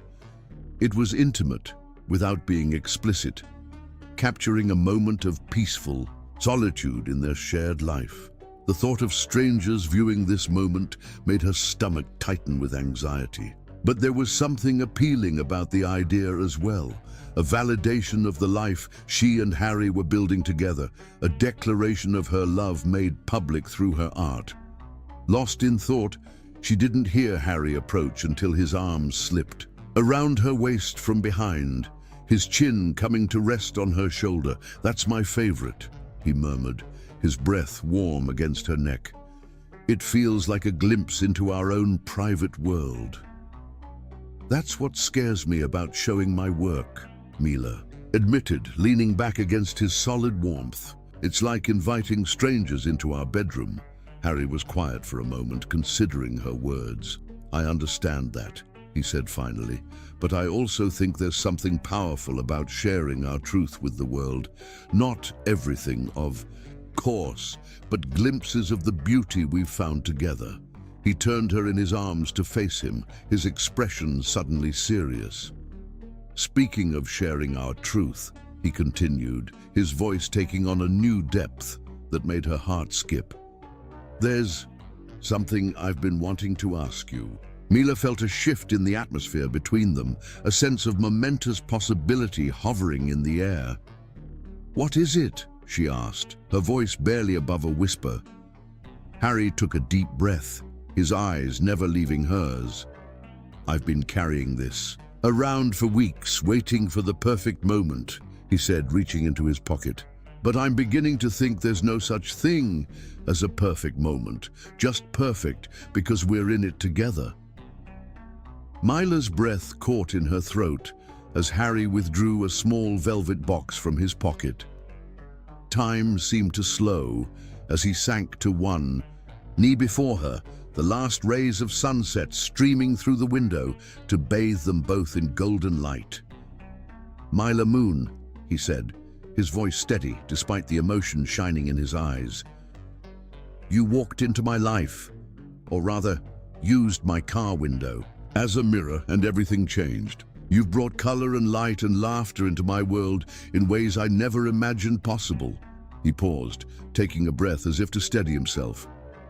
"I want to spend my life with you, building our home, sharing our stories, creating a future together. Will you marry me?" He opened the box to reveal a ring unlike any Mila had seen before, not a traditional diamond solitaire, but a delicate band of rose gold holding a small, perfect moonstone surrounded by tiny sapphires that caught the light. Like captured stars, tears blurred her vision as emotion welled up inside her, too vast to be contained. In that moment, all her hesitations about sharing her art seemed inconsequential compared to the certainty she felt about sharing her life with this man. "Yes," she whispered, her voice catching on the simple syllable. "Yes, Harry. Of course I will." His smile was radiant as he slipped the ring onto her finger, where it nestled as if it had always belonged. When he rose to his feet, she threw her arms around his neck, and he lifted her off the ground in an embrace that spoke of joy, too great for words alone. When he finally set her down, she looked at the ring sparkling on her finger, turning her, and to watch the play of light across the moonstone's surface. "It's beautiful," she said softly. "Perfect." "I wanted something unique," Harry explained, his voice warm with tenderness. "A diamond seemed too conventional for us. The moonstone reminded me of your name, of course, but also of how you reflect light back into the world through your art. And your heart." He brushed a strand of hair from her face. "The sapphires are for your eyes, the first thing I noticed about you that morning." The thoughtfulness behind his choice moved her deeply. In that moment, she made a decision that felt right, with a certainty that surprised her. "Yes," she said suddenly, Harry's brow furrowed slightly in confusion. "You already said yes to marrying me," he reminded her with a gentle smile. Mila laughed, feeling light and certain. "No, I mean yes to the art exhibition. I want to do it." She took a deep breath, drawing strength from the conviction in his eyes. "You're right. Art, like love, is meant to be shared, and I'm ready to share mine with the world."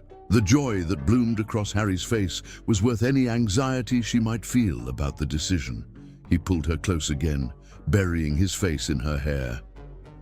"I'm so proud of you," he murmured, "and selfishly thrilled that everyone will finally see what I've known all along, that I'm engaged to the most talented artist in the city. Engaged." The word sent a thrill through her, both foreign and utterly right. Later that evening, after calls to her grandmother and Harry's family to share their news, they sat together on their small balcony, wrapped in a shared blanket against the autumn chill. The city lights spread before them like earthbound stars, and Mila found herself mentally composing a painting of this moment, the interplay of light and shadow, the warmth of their bodies pressed together, the cool weight of the ring on her. "A finger. What are you thinking?" Harry asked, pressing a kiss to her temple. "I'm thinking about transitions," she replied, echoing his words from earlier. "How sometimes the most beautiful changes happen so gradually you barely notice them, and sometimes they happen in an instant, like the moment between being single and being engaged." Harry's arms tightened around her. "Both kinds are beautiful, in their own way," he said thoughtfully. "Like the difference between a sunrise and a lightning strike." Mila smiled, turning to capture his lips with hers. The kiss deepened, slow and sweet at first, then building with an intensity that mirrored the joy coursing through her veins. When they finally broke apart, both slightly breathless, Harry's eyes held a question, and a promise. Without a word, Mila stood and took his hand, leading him back inside to their bedroom. In the soft glow of the bedside lamp, they celebrated their engagement with the wordless language of touch and taste, of sighs and whispers, of two bodies moving together in the ancient dance of love. Later, as they lay entwined in the aftermath of their passion, Mila traced lazy patterns on Harry's chest, watching the way her ring caught the light with each movement. "I was thinking," she murmured, her voice languid with contentment, "about the exhibition." Harry's response was drowsy, his fingers playing absently with her hair. "I want to do a new series," she said, lifting her head to look at him. "Based on our story, from that first morning at the bookstore to now. Key moments that have shaped us." Harry's eyes opened fully at that, interest replacing drowsiness. "I love that idea," he said softly. "Our story told through your eyes." Mila nodded, already envisioning the paintings, the bookstore window where they first met, the rainy evening when he drove her home, the power outage during the storm, their dance in the moonlight, the beach cottage, and now this latest chapter, a ring catching the light, two hands intertwined in promise. "It feels right," she said simply. "Scary, but right." Harry's hand found hers, their fingers intertwining just as she had imagined painting them. "That's how all the best adventures begin," he said softly, "with equal measures of fear and certainty." As they drifted toward sleep in each other's arms, Mila felt a profound sense of gratitude for the unexpected turn her life had taken that morning, months ago when she had paused to fix her blouse in a car window. What had seemed like chance, an embarrassing moment, a first meeting, now revealed itself as something else entirely. The first brushstroke in a masterpiece they were creating together, one day at a time. Outside, autumn leaves drifted down. In the darkness, their falling as silent as snow. Nature's own quiet celebration of endings that were really just beautiful beginnings in disguise. The exhibition at Harmony Books bustled with anticipation by 6:30, though officially scheduled for 7. Harry had transformed the space with elegant simplicity. Track lighting illuminated Mila's 15 paintings that chronicled their love story, while antique reading lamps created intimate gathering spaces. In the private bathroom, Mila studied her reflection in a midnight blue silk gown that complemented her amber eyes and moonstone engagement ring. Harry knocked and entered, looking distinguished in his charcoal suit.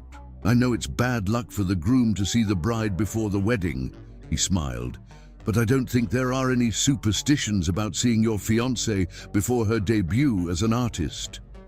"How is it out there?" Mila asked nervously. "Crowded, excited. The mayor arrived early. 2 gallery owners from downtown, even that critic from the Tribune." He took her hands reassuringly. "But none of that matters. Tonight is about you sharing your vision with the world." "About us," Mila corrected. "Every painting tells our story." Harry presented her with a bracelet of silver links with moonstones and sapphires, inscribed, "Our reflection is just the beginning." The exhibition space showcased Mila's artistic evolution. The centerpiece painting showed 2 figures before a window, their reflection revealing intertwined auras of color connecting them.